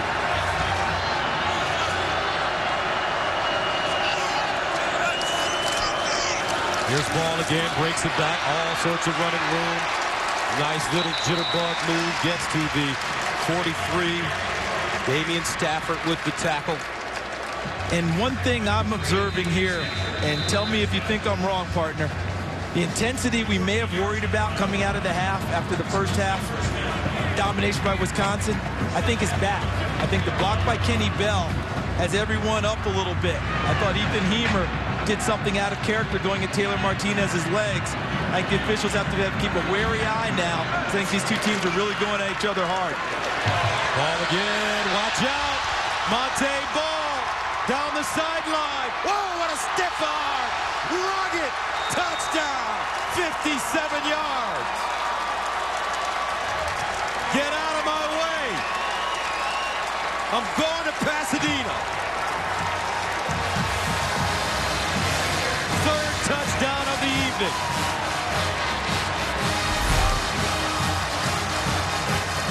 Well blocked at the point of attack. Look at the hole. Look at that. Okay, now he spins through. The tackle missed by anchor at number 9. Watch the stiff arm in open field against Deontay Evans. Allows Monte Ball to finish the run. And the extra point is good. 9:27 to play in the third. Wisconsin pouring it on. 56-17.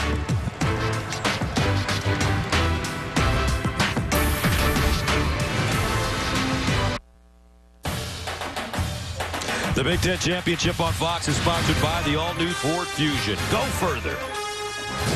And by Aflac, official partner of the Heisman Trophy. 56-17, Wisconsin. This has been a breakout game for the Badgers. Monte Ball over 5,000 career rushing yards, 17th player in FBS history to go over the mark. But Charles, to be honest with you, it hasn't been him. It's been that offensive line. They have provided gaping holes for this sensational runner. Offensive line, tight ends, extra offensive linemen, and guess what? Wide receivers and running backs have also played a key role in helping him get the yardage he's accumulated in his career. And they're thinking of Pasadena here in the third quarter. Wisconsin has rushed for 374 yards. What happened to this Wisconsin team, Charles, early in the season? Why did they stumble in losing those 5 games? They had a wholesale change in coaching staff. Paul Christ got the job at Pittsburgh, their offensive coordinator. He took 2 or 3 assistants with him. Other guys got other opportunities elsewhere. So the wholesale change, and the new offensive line coach had a different philosophy than what Wisconsin was looking for. And the kids liked him, but they didn't like the techniques, didn't like what they were being taught. Weren't the same Wisconsin. They were doing more pass protection first than run. You heard what I just said? Wisconsin, pass protection first, then run. But Bart Miller, who was the assistant there, GA, really got promoted to interim offensive line coach, worked under Bob Bostad, the former O-line coach. They're back to being Wisconsin again. It's all come together for them. Martinez to the sideline. Incomplete, that one going through the hands of Jamal Turner. They had anticipated a little bit of contact by Peniel Jean.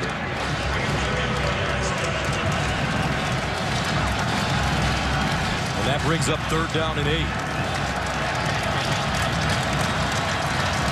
And what's been their standard defense tonight? The amoeba. Look at this. Guys moving around on their feet, 2-point stance. How do you block them? Let's see if anyone comes free again.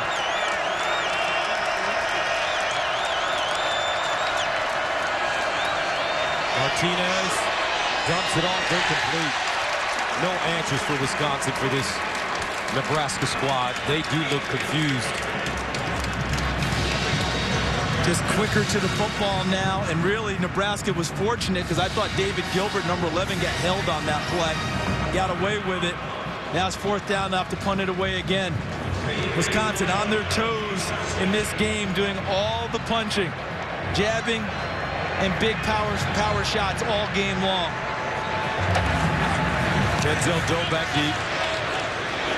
High spiraling kick by Maher. They're caught at the 20. So Monte Ball, the fall belongs to this young man. And it's unfortunate he got off to a slow start this year. Offensive line was an issue. He was assaulted in August. Missed a couple of weeks of training camp. Wasn't in top form when the season got started. But he's rounded into it nicely as you look at all the records that he's doing. And right now he's going to get a little bit of a break, I believe. Let's see how long he gets to stay over there before they bring him back in, if they do. So 1st down for the Badgers. James White lines up behind Kurt Phillips. White, and he gets to the 26. And Gus, while we talk about this guy, we have a former running back on our team tonight, Petros Papadakis, captain at USC, ran the football. What do you like about Monte Ball, Petros? The one thing I really like, aside from his ability to cut 1 or 2 holes over, and you can see that he's got great feet, is he anticipates a plan for a defender when they come within his vicinity, his halo, whether it's a spin or a jump cut or a move right through him or he tries to bowl right through him. He always has a plan, and he's great at ball security, never gives it up. This guy's a one-stop shop as a running back. I think he's going to be a great pro. Petros, you're talking about having a plan. He had a plan in open field with the stiff arm with Ciante Evans, who just went off the field with an injury. But that was the previous run. Did you have a plan when you ran it, Petros? You know that I didn't. Second down and 4 at the 26.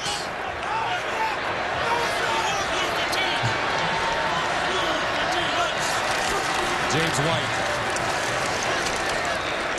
And we've been talking a lot about Wisconsin, justifiably, However, on the other side, the Nebraska Cornhuskers, they came in on a winning streak, and the game is not over. There's still plenty of time. And you know how college football can be. 6 straight wins, but a totally different team, even though they struggled to win against Iowa their last game of the season. Winds were gusting. I mean, they were talking about 40, 50-mile-an-hour winds, and they found a way to win it. They put the ball in Rex Burkhead's hands in the second half, played defense, and handled the elements, showing the toughness that they've shown all year long, especially after the beating they took from Ohio State, where they've won the 6th straight since then. Has the transition for this Nebraska team been a major transition coming out of the Big 12 and into the Big 10? It's not easy. You know, you don't know the opponent. You have to study for them. You have no familiarity. Heck, you don't even know the hotels because you haven't been there before. So all that is new. Everything you start with, your travel, you name it, trying to figure out who their personnel is. It takes a little while to get absorbed into a league. But give Nebraska credit, in only their 2nd year, they're here playing for a championship. First down. White. Uh-oh, watch out.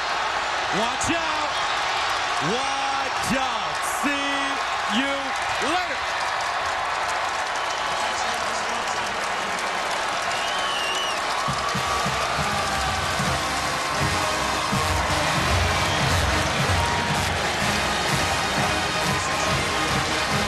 Bloodthirsty. 62-17. Again, well blocked. Look at that. He was able to see the vision. The blocking took it to one side. He ran all the way back against the grain, and once he got into the gap, foot race time, no chance. 68 yards.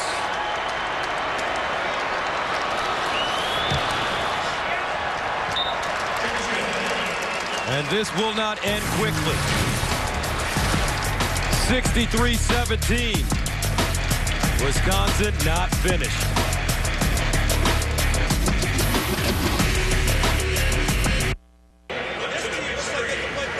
This January, Fox Sports is proud to bring you exclusive coverage of one of the most historic bowl games of the season. Coverage of the 77th Cotton Bowl Classic, live from Cowboy Stadium. Begins at 7:30 Eastern, 4:30 Pacific on Friday, January 4th, only on Fox. Let's go to Dallas, big man. I'm ready. It's a great bowl. People do a terrific job there. Rick Baker and his staff. Abdullah will finally get a chance to run one back. And he crosses the 20, gets up to the 23. The College Bowl season will be starting soon. Play Fox Bowl Pick'em Challenges. It challenges you to show your college football knowledge. Pick the winner of each college bowl game at foxsports.com, and you could win $100,000. Log on to foxsports.com/fantasy today to get started. See that celebration by the Wisconsin fans? A lot of frustration coming out of that celebration. 3 overtime losses this year for this Badgers team. That doesn't happen to very many squads in the course of a season. Abdullah running. And Borland grabs him and brings him down.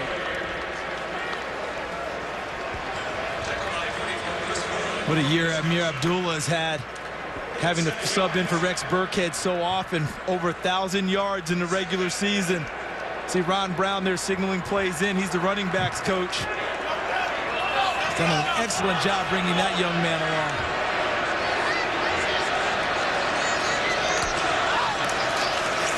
Martinez to throw. Looking. And Martinez goes down. Sacked for the 4th time. Brendan Kelly. Coverage sack there. There's nowhere for him to go with the football. Linebackers and secondary in sync. Pretty much running the routes with the receivers. No place for him to fit a football in. Allowed Brendan Kelly to pursue and wrap him up. 3rd down and 4.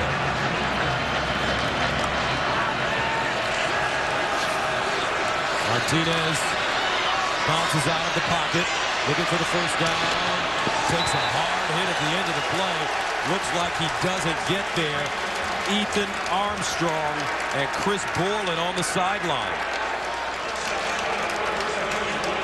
How about this pursuit? Borland 44. Look at Ethan Armstrong at the end. Not allow Taylor Martinez to get to the first down marker. And how about this? Nebraska going for it on 4th down and 2 at their own 31 with 5:06 to go in the third quarter. To the sideline, Kenny Bell with the catch, makes a man miss, and picks up the first down. That's a young man who grew up in the offseason. Talk about Kenny Bell. They brought in some military training and put the guys through some exercise like a SEAL training and really work these guys. Kenny Bell wasn't seen as one of the guys that would jump to the front and help. And by the time it was over, they had an exercise where he actually did the leading, but he did it from behind in a pool, pushing his teammates along, getting them to finish. At the end, he was rewarded with being the outstanding leader. And what a big, significant step that's been for Kenny Bell this year, and it carried over to his play during the season. Last week, Bell did not catch a pass, snapping a streak of 23 games in which he had at least one reception. First down for the Cornhuskers.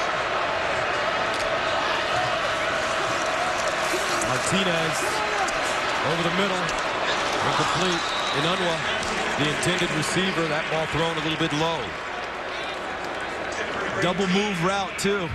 Inunwa trying to get into the middle and then breaking it upfield vertically. Right, and I'm very familiar with that kind of SEAL program that was established for Nebraska. That's what you did to us here at Fox when we started college football. You put us through that SEAL program, hanging in our hotel rooms at 4 in the morning, making us do calisthenics. You know better than that, because I'd be asleep at that hour. Here's Burkett, first down.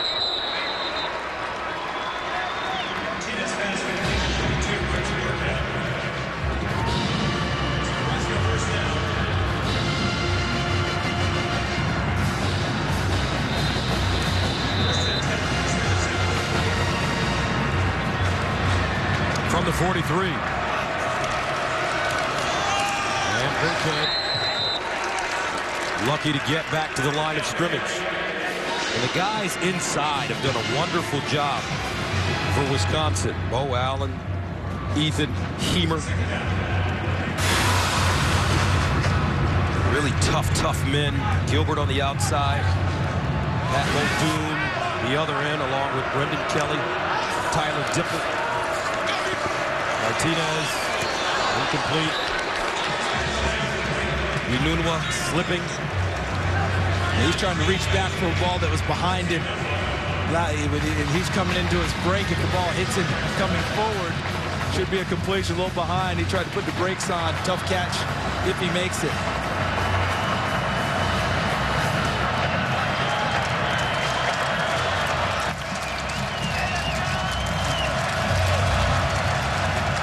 Third and 10.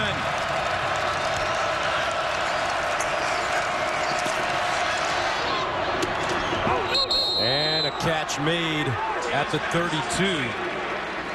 And that's Tim Marlowe. Started the season early, separated his shoulder. He's back. Look at the catch. Gets the 1 foot down. Officials right on the spot, eyeing it. That's the line judge there, Paul Engelberts. Now they'll take a look at it. Engelberts. We're going to take a look and see. I think Brett Bielema wants to get a better look, too. The ruling on the field was a completed catch at the sideline. That ruling is under further review. Take a look as Marlowe goes up to catch the football. He's in the air, foot down. I think that's going to be ruled incomplete because the toe is in the white. See that? That appears to me that the toe's in the white, so that won't go down as a catch, I don't believe. I know they ruled it catch on the field. I think they'll overturn it.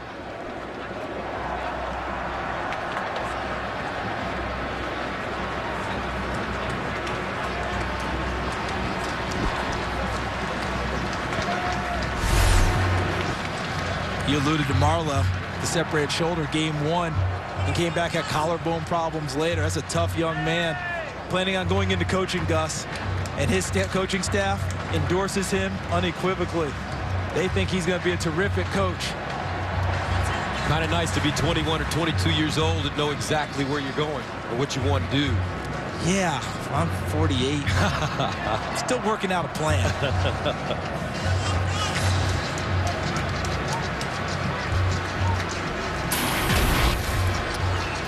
While we're waiting, the biggest Nebraska loss ever, 2004, Texas Tech 70-10. Gus, not to put myself in the picture, but I did that game. And if you'd ever told me that the black shirts would give up 70 points in a game, never saw that coming. That's Mike Leach's Texas Tech crew. And you know this man, he is known to run up the score, right or wrong. He will. You think he'd tell us that he's run it up, or he's just going to say he played hard all the way through? I know what he tells us, coaches, but I know what he's doing. But in a way, you can't blame. After further review, it was an incomplete pass. It will be 4th and 10 at the 43-yard line. Please adjust the game clock to 3 minutes, 45 seconds. But in a way, you can't blame a coach, as you mentioned, because he's trying to get his team to play a certain way. I like that. And it's not just that either. You also mentioned it earlier. College football. People score points in college football. Those teams that get off the gas do so at their own peril, don't they? Sometimes. We saw that last year with Texas A&M, didn't we? Blown second-half leads of double digits. People score quickly. It behooves you to play all the way through. So on 4th down, Nebraska will go for it again.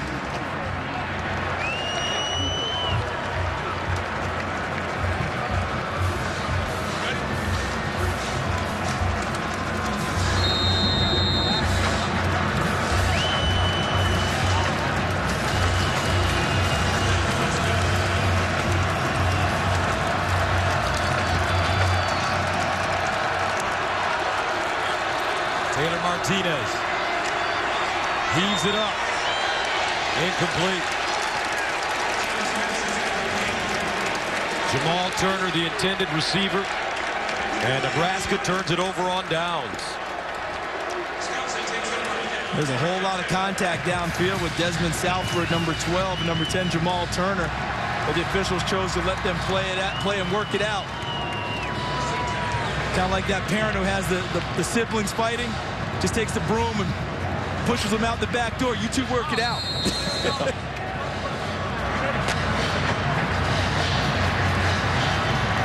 Wisconsin has rushed for 454 yards. And we have 3:38 to play in the third. James White remains in the game. White, oh, nice play. And that's Andrew Green coming up and making the tackle for a loss. A loss of 7. I guess what you'd like to see if you're Bo Pelini is, regardless of what's on the scoreboard, you want to see your team continue to fight and play hard all 4 quarters. Where they tell us about everything, right? That's life itself. You have a little adversity, you're going to lay down or you're going to fight.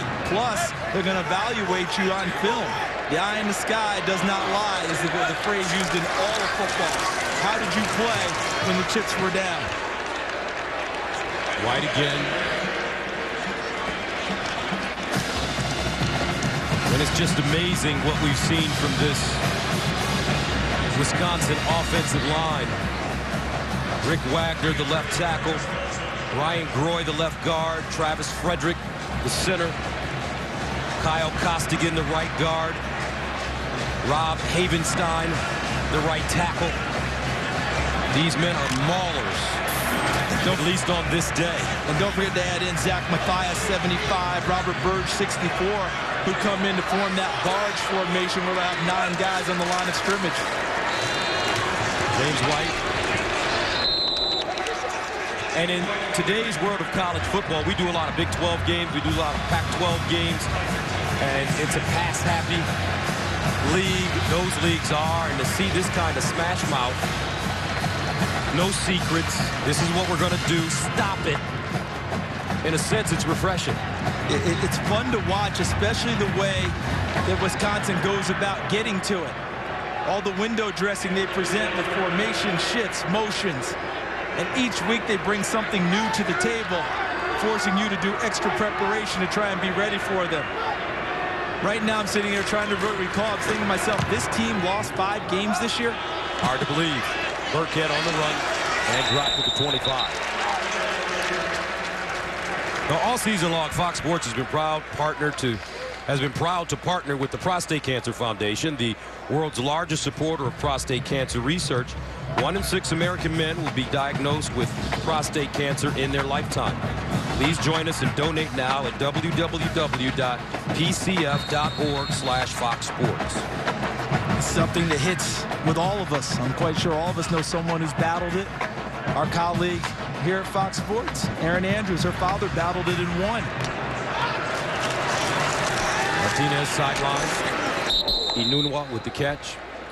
I'd be interested in asking Petros how he feels about seeing this style of football compared to what he normally sees out on the West Coast and in the Big 12. Petros, can you hear me?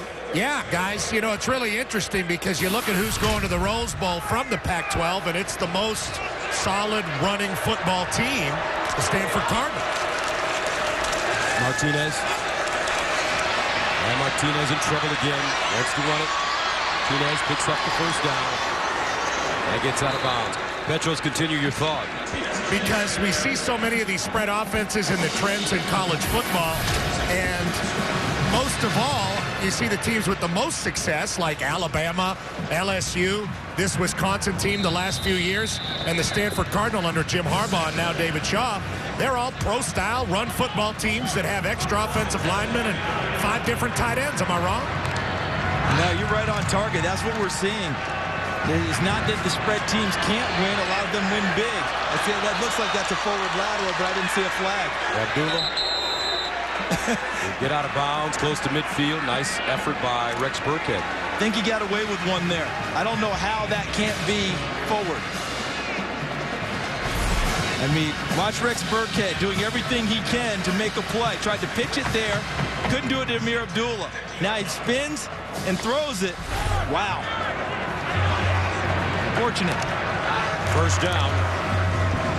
Abdullah looking for a hole, and he won't get it.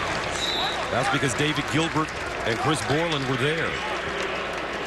And one of the things I think we've seen tonight, and I know we've seen tonight, is Taylor Martinez continues to play hard. But we've seen Wisconsin become better tacklers as this game went on. Remember the first runs early in the game? A lot of missed tackles. As the game went on, they weren't missed anymore. And that takes us to the end of the third quarter. Wisconsin with a 63-17 lead. The fourth quarter of the Big Ten championship game coming up next.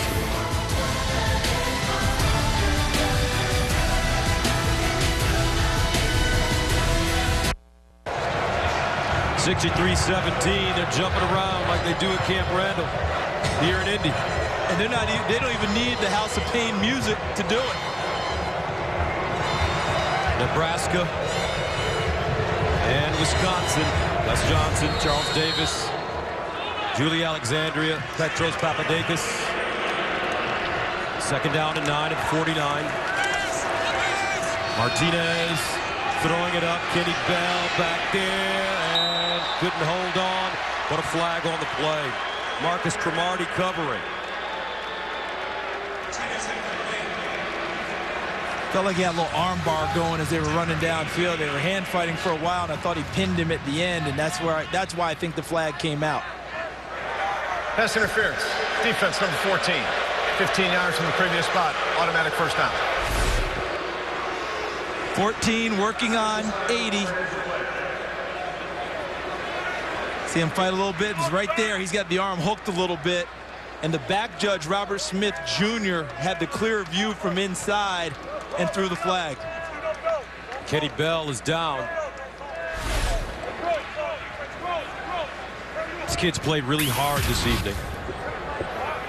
Yeah, he's trying to atone from the... Remember, he was the receiver early that the ball tipped off his hands to Marcus Cromartie, who took it in for a touchdown.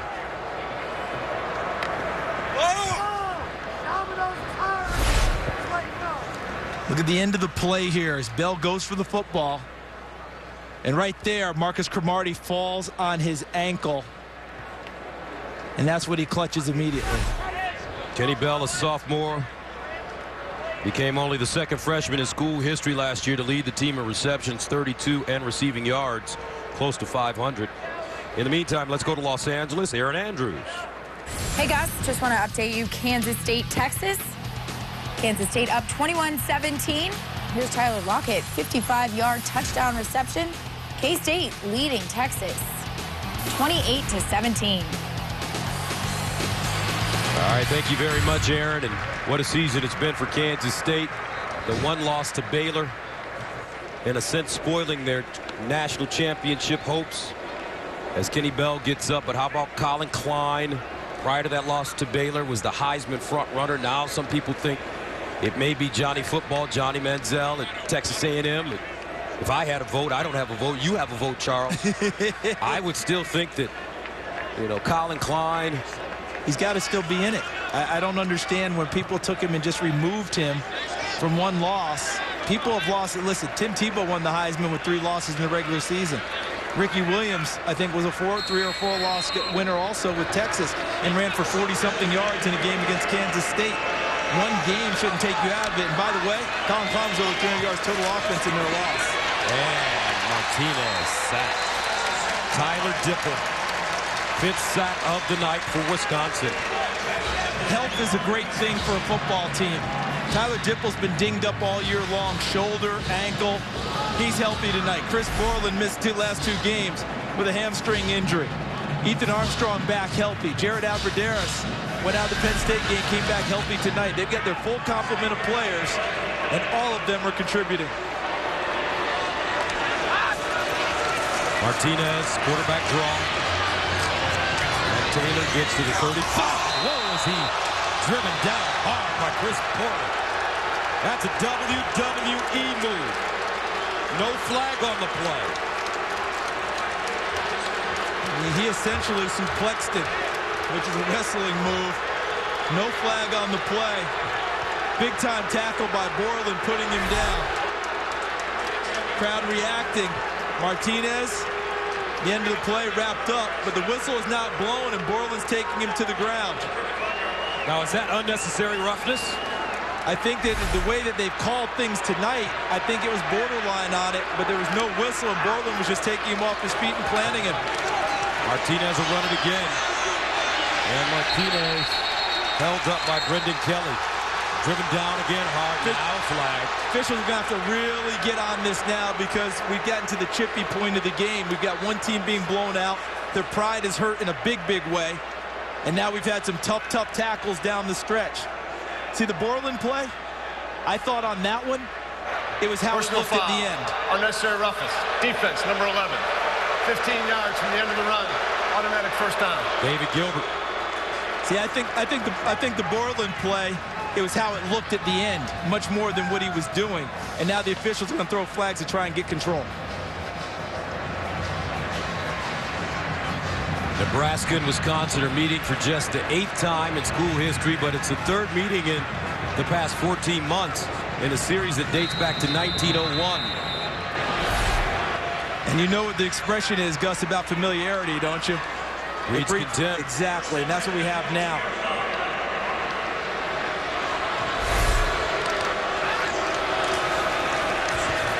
Abdullah will get out of bounds.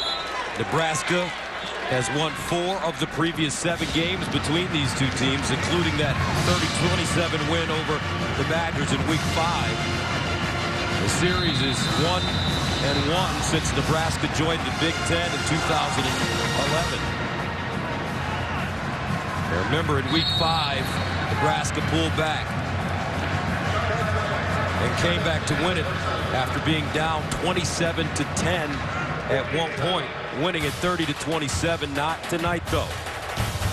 Totally different Wisconsin team. The Big Ten Championship is sponsored by Ram Trucks. Guts, glory, Ram. By Miller Lite. It's not just a good time, it's Miller time. And by the new Droid Razor M by Motorola. 63-17 Wisconsin. Starting to get a little chippy on the field now, CD. It definitely is. Mike Pereira, how do the officials maintain control of this game? Because right now emotions are running awfully high. Yeah, you know, Charles, I think you do 2 things. During TV breaks like this, you go into the huddle and you tell everybody that you are going to start calling everything tight, and you go to the sidelines and tell that to the head coach too. That's the way you can get it back under control, and also by throwing flags. Martinez underthrowing that football to Amir Abdullah.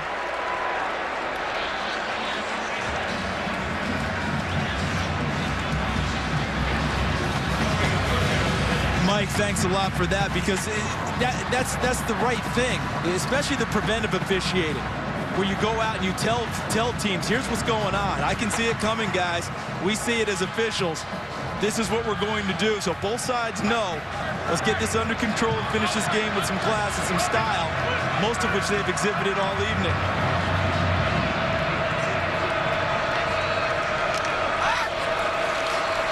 Taylor Martinez underneath to Jamal Turner. He picks up the first down. And you have to consider one thing. Wisconsin lost their last 2 games. Most recently to Penn State, 24-21 in overtime last week at Penn State. Prior to that, to Ohio State, 21-14. And they lost both those games without the heart and soul of their defense. Chris Borland doesn't play either game. The hamstring injury, he's out. He's back, and we've seen what a difference he's made this evening. And they run it around the left side. Touchdown, Braylon Hurd.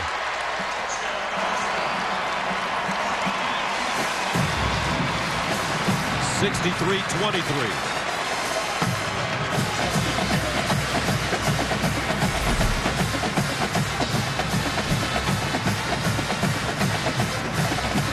This looks a lot like what Wisconsin's done all evening.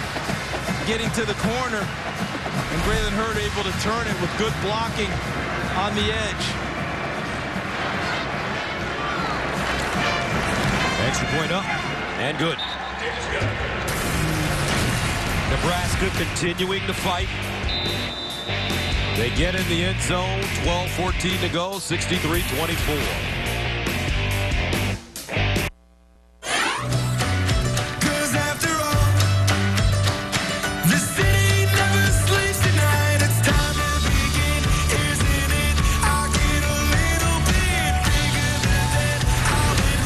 (63-24). The Wisconsin Badgers leading Nebraska with 12-14 to play here in the fourth quarter. Let's take a look at the Chrysler game summary. Taylor Martinez has made some nice plays, but 3 turnovers have been critical in this game. Monte Ball, just being Monte Ball, 195 rush yards and 3 touchdowns. He knows how to find the end zone. Look at the total yards. Wisconsin 550 and counting. And Kenzel Doe will take a knee. So Monte Ball coming back onto the field, and he's just had a sensational evening. Let's take a look at what he's done. Watch Superman move at the end as he dives and gets into the end zone. Gaping hole, trots into the end zone. How about that? Runs through a tackle, spins through another. The terrific stiff arm to knock Deontay Evans off and go into the end zone. Wisconsin has had 8 plays of 20-plus yards tonight, including 4 runs of 56 yards or more.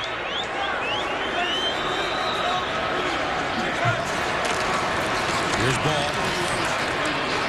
And Ball gets through the line, tripped up by Courtney Osborne. Would you be a little surprised? Are you a little surprised to see him still in the game right now, Gus? No, I'm not, and I'll tell you why. Because I think Coach Bielema wants to get his guys right. He wants them to have that good feeling if they're able to hold on and win this game and advance to the Rose Bowl and take on Stanford, a physical team, actually 2 teams that may be mirror images of each other. Almost down to the uniform, isn't it? No doubt about it. It is similar colors, similar piping. When you're watching this game and what you're saying with Monte Ball, here comes another end around. And it's done. I see where you're going with that, because remember, this is a team that's lost 3 out of their last 4 regular season games, right? Lost the last 2 in overtime. Wrenching games. And how many people have said you shouldn't even be here, right? They're getting all that taken care of tonight in terms of frustration. And as you're saying, trying to get right, because remember, they're going to have a month off before their next game. Got to get the work in front of live bodies because there's going to be a major layoff if they're able to win between now and the next time they play. And the guy who really needs the work is the quarterback, Kirk Phillips. Remember, fifth-year senior. This is his third career start. Ball. And this time, taken backwards, Will Compton with the tackle. Let's go to EA for a game break in Los Angeles. Guys, let me show you how the ACC championship ended. Fourth quarter, under 2 minutes. Tevin Washington is intercepted by Carlos Williams. He returns it down to Georgia Tech's 4.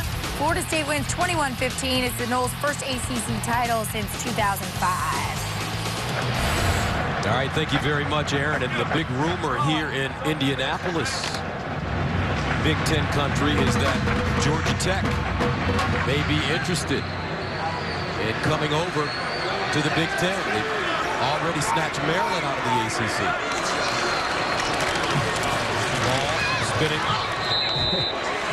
Best way for me to address that with you is I think that everyone in the country has their ears open right now in terms of conference expansion. There's no one right now who's just saying unequivocally, don't talk to me. Unless you play in the SEC. Good point. Then everybody's trying to get in. That's right.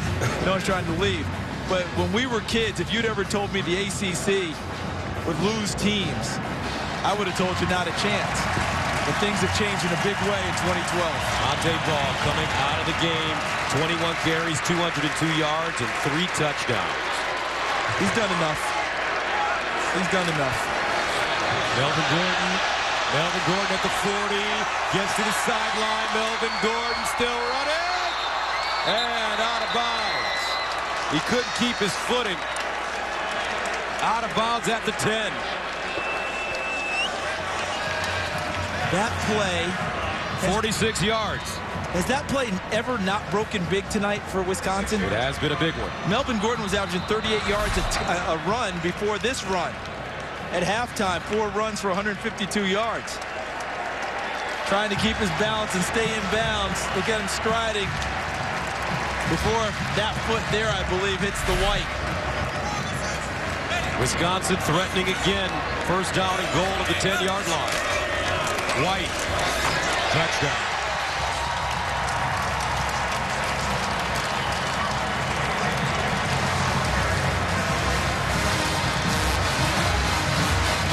Four touchdowns for James White.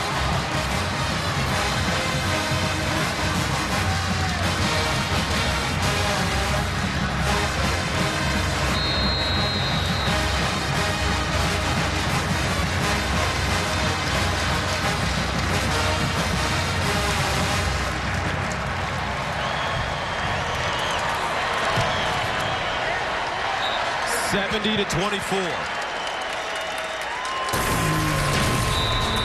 The Wisconsin Badgers can smell the roses now. Pasadena, here they come. Wisconsin has rushed for 524 yards, the most rushing yards allowed by Nebraska in the school's history. No way anyone saw this coming to this extent. Not a team coming in on a 6-game winning streak and playing well and powerfully down the stretch, finding ways to win, resilient, tough. And Wisconsin has just been, I don't have the best word, but complete tonight, every phase of the game. And Abdullah takes a knee. There's some big BCS games taking place this weekend. Northern Illinois beats Kent State for the MAC championship. Stanford, we saw them last night in a terrific game against UCLA. They go to the Rose Bowl. Alabama in a tight one goes to the national championship game after beating Georgia. And Kansas State beats Texas. They clinch the Big 12 title outright in a BCS bid. And Florida State, in a much closer game than anticipated, wins the ACC championship, and they move on to a BCS bowl. Congratulations to Jimbo Fisher and his crew. Martinez to the sideline. Underthrows Kenny Bell.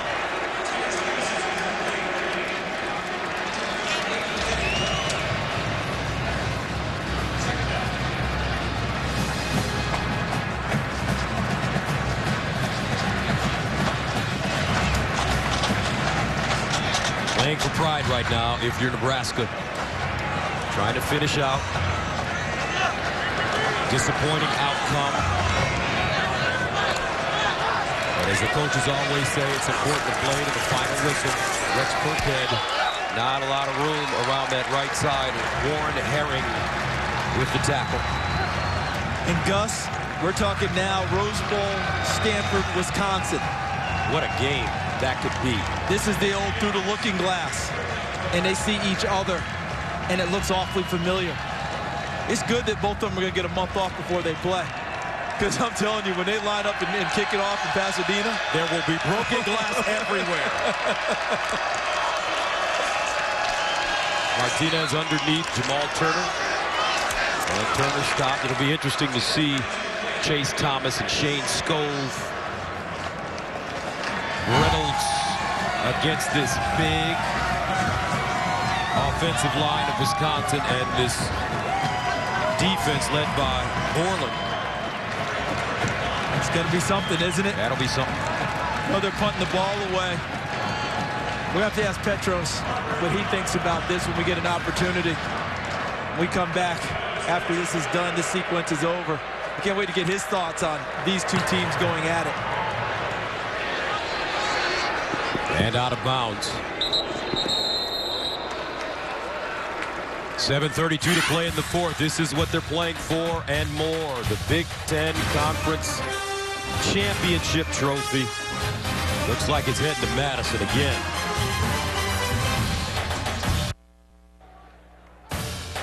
The Big Ten Championship is sponsored by Kay Jewelers, the #1 jewelry store in America. Every kiss begins with Kay. By Allstate, are you in good hands? And by Dr. Pepper 10. 10 bold calories, 23 flavors. 70-24, Nebraska. One they would love to forget quickly. Wisconsin with 3 100-yard runners. Ball with 202 yards rushing. Gordon 198 and White 109. Last time Wisconsin had 3 100-yard rushers in a game was in 2008. 8 rushing touchdowns, a school record for the Badgers. The Badgers have played in back-to-back Rose Bowls in '99 and 2000 against both participants in last night's Pac-12 championship. As you take a look at the offense.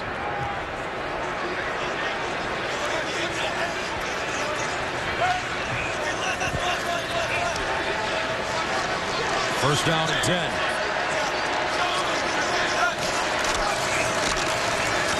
Elton Gordon. Wisconsin, as I mentioned, played in back-to-back Rose Bowls in '99 and 2000 against both participants in last night's Pac-12 championship. '99 they beat UCLA 38-31. In 2000 they beat Stanford 17-9. Ron Dayne was named MVP of both those games. There's a whole lot of man running the football, wasn't Big it? fella, Heisman Trophy winner. We saw his coach in pregame, Barry Alvarez. I asked Coach about him once, and he said, I didn't get Ronnie lathered up until about carry 30. Coach Alvarez, by the way, stopping in our booth before the game. He looked healthy and happy and positive.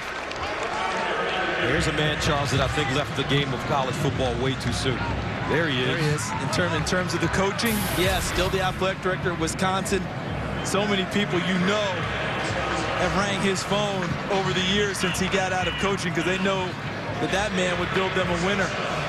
People have probably forgotten just how down Wisconsin really was in football when he took over the program and built them into the national power they are year in and year out now.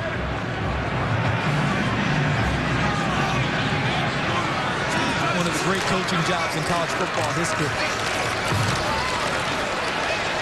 And I asked Coach Alvarez if he would ever consider going back to coaching. Great job. And he had a twinkle in his eye as he walked away. Come on, Tim.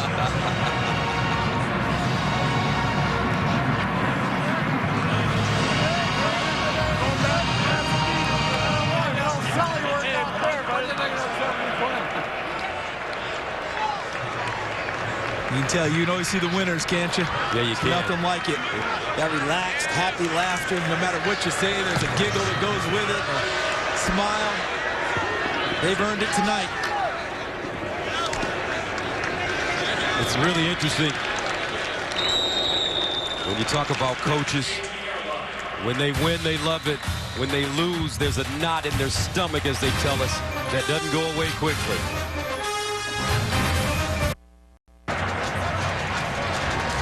(70-24). Look at the Wisconsin Badgers. High-scoring team.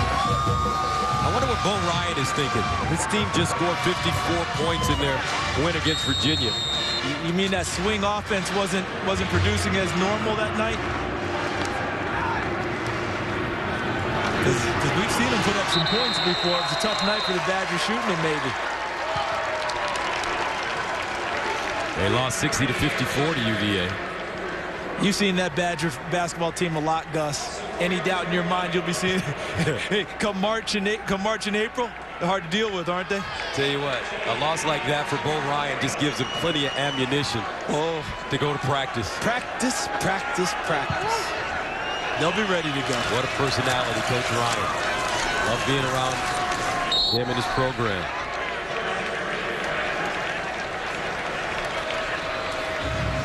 You're Hurd running the football.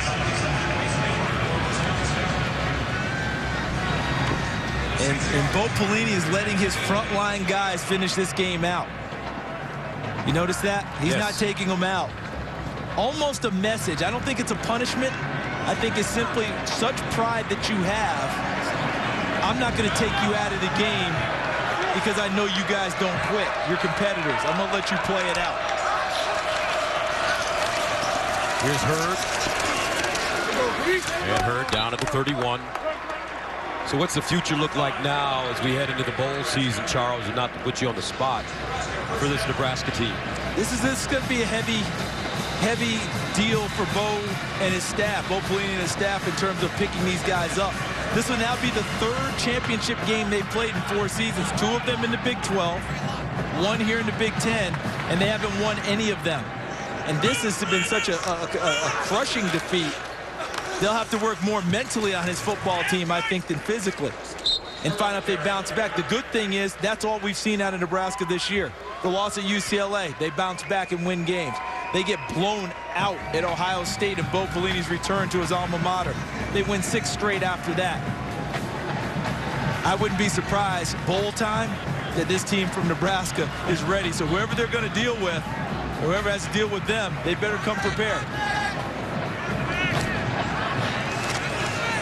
Hurd again.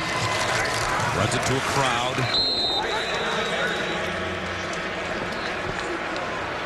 Different story for this Wisconsin squad. They'll be heading to Pasadena to take on Stanford. And Petros, your thoughts? Stanford, Wisconsin. Who do you like? What do you like? Well, I like that they're 2 teams that have the most sophisticated run games in all of college football and 2 very active defenses. I think the difference is the quarterback.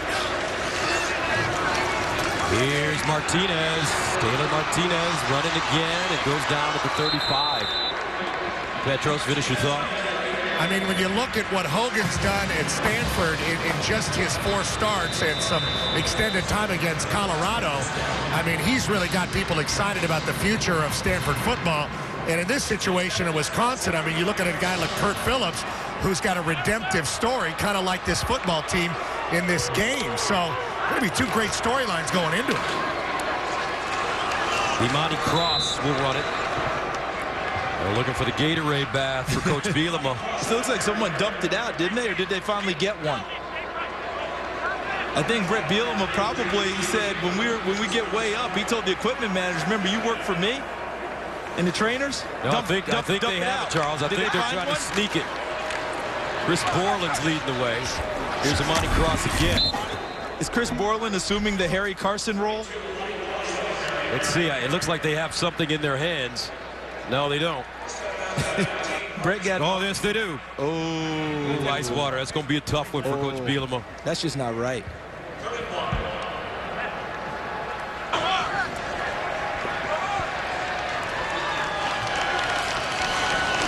And a Handoff to Amani. And Amani cross. Touchdown, 26 yards.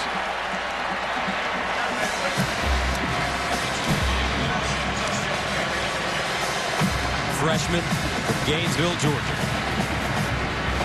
Bright future. That's a big, good-looking running back there, who I think will give him more than just short yardage runs. I think he's going to be one of those complete backs under the tutelage of Ron Brown. 70-30.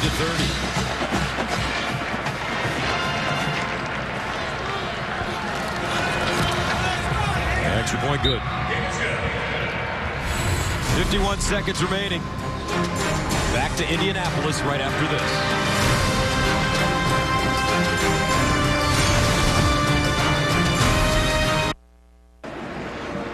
A big night for the Wisconsin Badgers football program. Big night for that young man. Here's tonight's Kay Jewelers diamond moment of the game, Montee Ball. Look at the move, runs out of the tackle, and then finishes it at the end. Just as Thomas Hammock, his running back coach, preaches all the time, finish your run. Montee Ball does exactly that.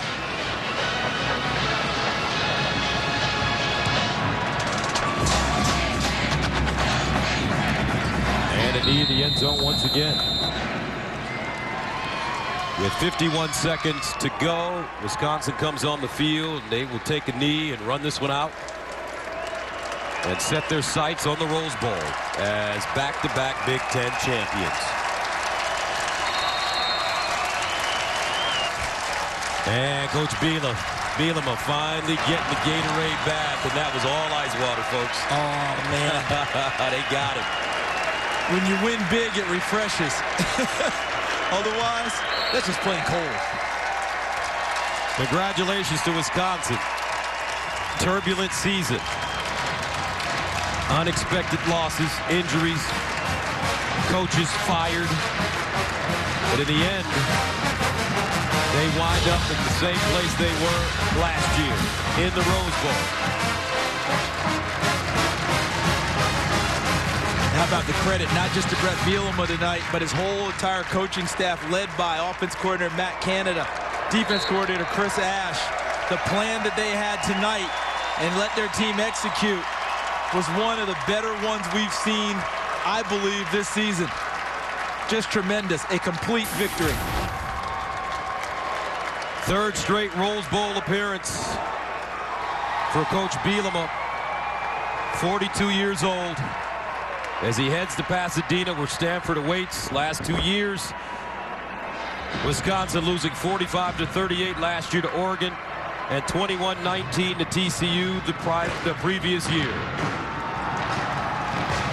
And our Petros Papadakis is on the field with a very happy, healthy linebacker.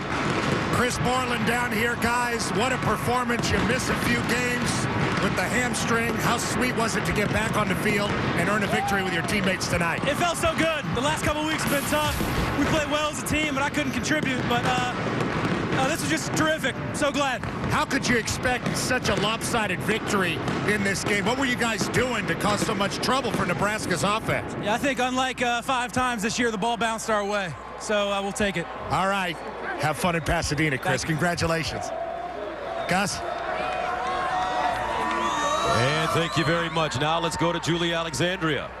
Thanks, Gus. I'm here with James Wright. Incredible, incredible game from you today. 4 touchdowns, over 100 yards. How important was this win for you? Oh, it was very important.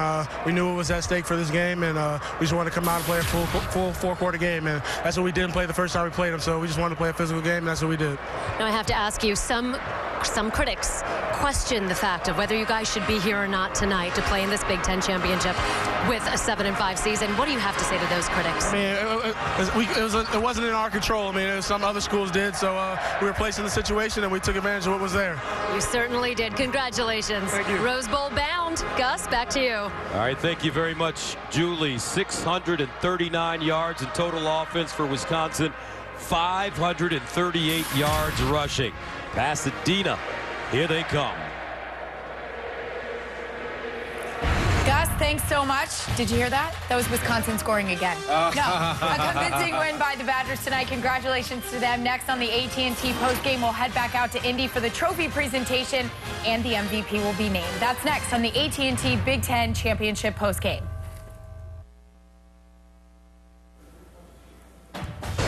Welcome back to the AT&T Big Ten Championship postgame. Of course, one of the best game day rituals is jump around. They love doing that in Madison, Wisconsin. Doing their best impression of it here in Indianapolis. Congratulations to Wisconsin, the Big Ten champs. For the third consecutive year, they'll be heading to Pasadena to meet Stanford in the Rose Bowl. Coming up after the break, we'll take you back out to Indy for the Big Ten Championship trophy presentation.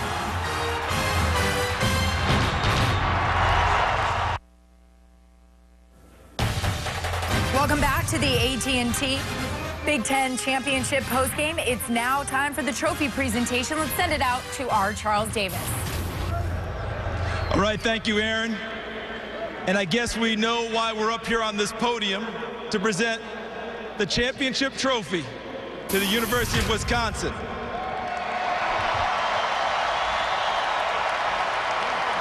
The man who has the honor of doing that is the commissioner of the Big Ten, Mr. Jim Delaney. Thank you, Charles.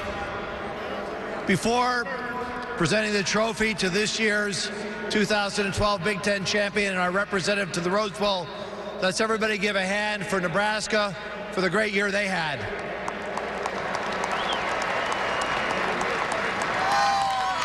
So, if Coach could come up here, Brett, I'd like to present the championship trophy to the Wisconsin Badgers, our representative to the 2013 Rose Bowl.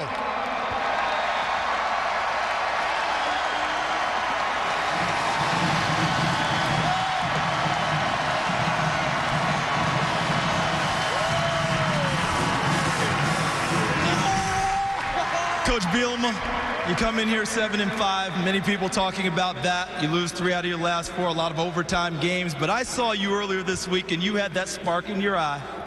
What led you to believe that your team was going to rebound the way they did and perform the way they did tonight? It's very simple. As coaches, we're the only people that have been around this group of 70 back home in Madison, another 40 guys that give you everything they can every day, and they've given you your 3rd straight Big Ten championship here at the University of Wisconsin-Madison. Coach, you're headed to Pasadena, as you just mentioned, for the 3rd straight year. You're going to play the Stanford Cardinal. I'm not sure you've done much scouting so far, but what does that feel like to go back out there 3 straight years with an opportunity to win another game in Pasadena? Well, as my athletic director tells me all the time, it's okay to get there, but you need to win it. And we haven't won it yet, and we're going out there with that mission to play a great team in Stanford. We're going to enjoy tonight, enjoy this. I appreciate all the fans for coming out here to Little Madison East. Thank you for everything, and on Wisconsin. Hey, congratulations, Coach. Don't go very far. We got one more thing for you pretty soon. Now it's time to present the Grange Griffin Most Valuable Player Trophy. And to do that, we have a man who won the Heisman Trophy 2 times for The Ohio State University, Mr. Archie Griffin. And the winner this year of the Grange Griffin MVP Trophy for the Big Ten football championship game for the University of Wisconsin, running back Monte Ball.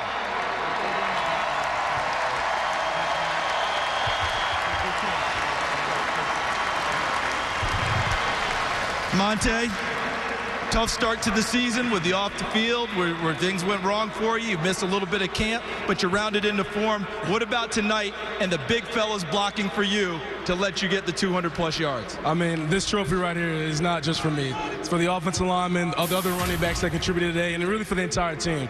Just to see everything that we came through and to keep fighting really says a lot about this program, and on Wisconsin forever. Monte, this team now goes to Pasadena. You heard Coach Bielema say it's time to win a game. You're going to play Stanford. Your quick thoughts? Oh, it's time to win a game. It's the exact words. I mean, obviously we fell short, twice last time, but, we're really focused this year. We're going to work hard and execute the plan. All right, congratulations to Monte Ball in Wisconsin. I'd like to introduce now the person responsible for entertaining this team, the president of the Tournament of Roses, Sally Bixby, who's going to bring the best roses in the world from Pasadena and present them to the head coach, Brett Bielema of Wisconsin.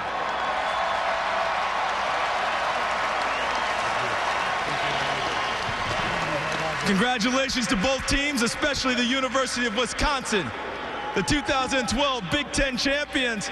On to Pasadena, on Wisconsin. Erin Andrews, back to you. Charles, thanks so much. And as Monty Ball said, it's time to execute the plan and get ready for the Stanford Cardinal, because that's who you're going to meet in the Rose Bowl. And we talked about it earlier, guys. We kind of joked around and said, hey, congratulations if you win the Big Ten championship. Now you face David Shaw and his troops. Not an easy task. How do you think they match up, Eddie? Well, they match up perfectly. I think both teams are physical ball teams. Tonight, what a job by the offensive line of Wisconsin. They only threw the ball 10 times and put up 70 points. So it really came together tonight for Wisconsin. So I'm expecting a tough physical matchup in the Rose Bowl. We have, what, 3-4 weeks before it happens, but it should be an exciting one to watch. Tonight we saw the best rushing offense in the Big Ten against one of the worst rushing defenses. In the Rose Bowl, we're going to see the best rushing defense in the country in Stanford's front seven. Chase Thomas, Shane Scove, Trent Murphy. Those guys are going to be ready to play. And you know what? The way Wisconsin has been playing at the end of the season, the way Monte Ball has really recovered from the start of the year. And the offensive line. Absolutely. I mean, this is a completely revamped Wisconsin team, and I'm excited to see this matchup. There's a lot of conversation out there, as Julie Alexandria asked James White. A lot of people wondering why a team with 5 losses should be in the Rose Bowl. I loved his answer. It's not in our control. We just took advantage of it. That's great. Perfect. Congratulations to Wisconsin. And it was Monte Ball making a statement. Tonight, the FBS touchdown king and tonight's MVP had 3 touchdowns, 202 yards rushing, and an impressive performance. We'll be right back with more from the AT&T Big Ten Championship postgame. And we welcome you back to the AT&T Big Ten Championship postgame. See the Badgers there celebrating a huge win over the Huskers. They're just the 3rd team in Big Ten history to advance to 3 consecutive Rose Bowls on Wisconsin. Congratulations to them. And coming up on Fox, except here on the West Coast, it's your late night. Read it for me, Eddie. It's your late night news on Fox. Good job. And a reminder, for extended coverage of tonight's Big Ten championship game, tune in right now to the Big Ten Network for the State Farm postgame show live from Indy. And tomorrow on Fox NFL Sunday, John Lynch sits down with Peyton Manning, Coach Fox, and John Elway to talk about the Broncos' playoff chances. We uncover what headlines may be in store for the faltering Jets, and our guys get you caught up on the latest news from around the league tomorrow at noon Eastern, 9 a.m. Pacific on Fox. Final score from Indy, my goodness, Badgers 70, Huskers 31. Congratulations again to Wisconsin, the Big Ten champs for the 3rd straight year. For Eddie George, who can read a prompter so well, Joey Harrington, I'm Erin Andrews. Good night, everybody.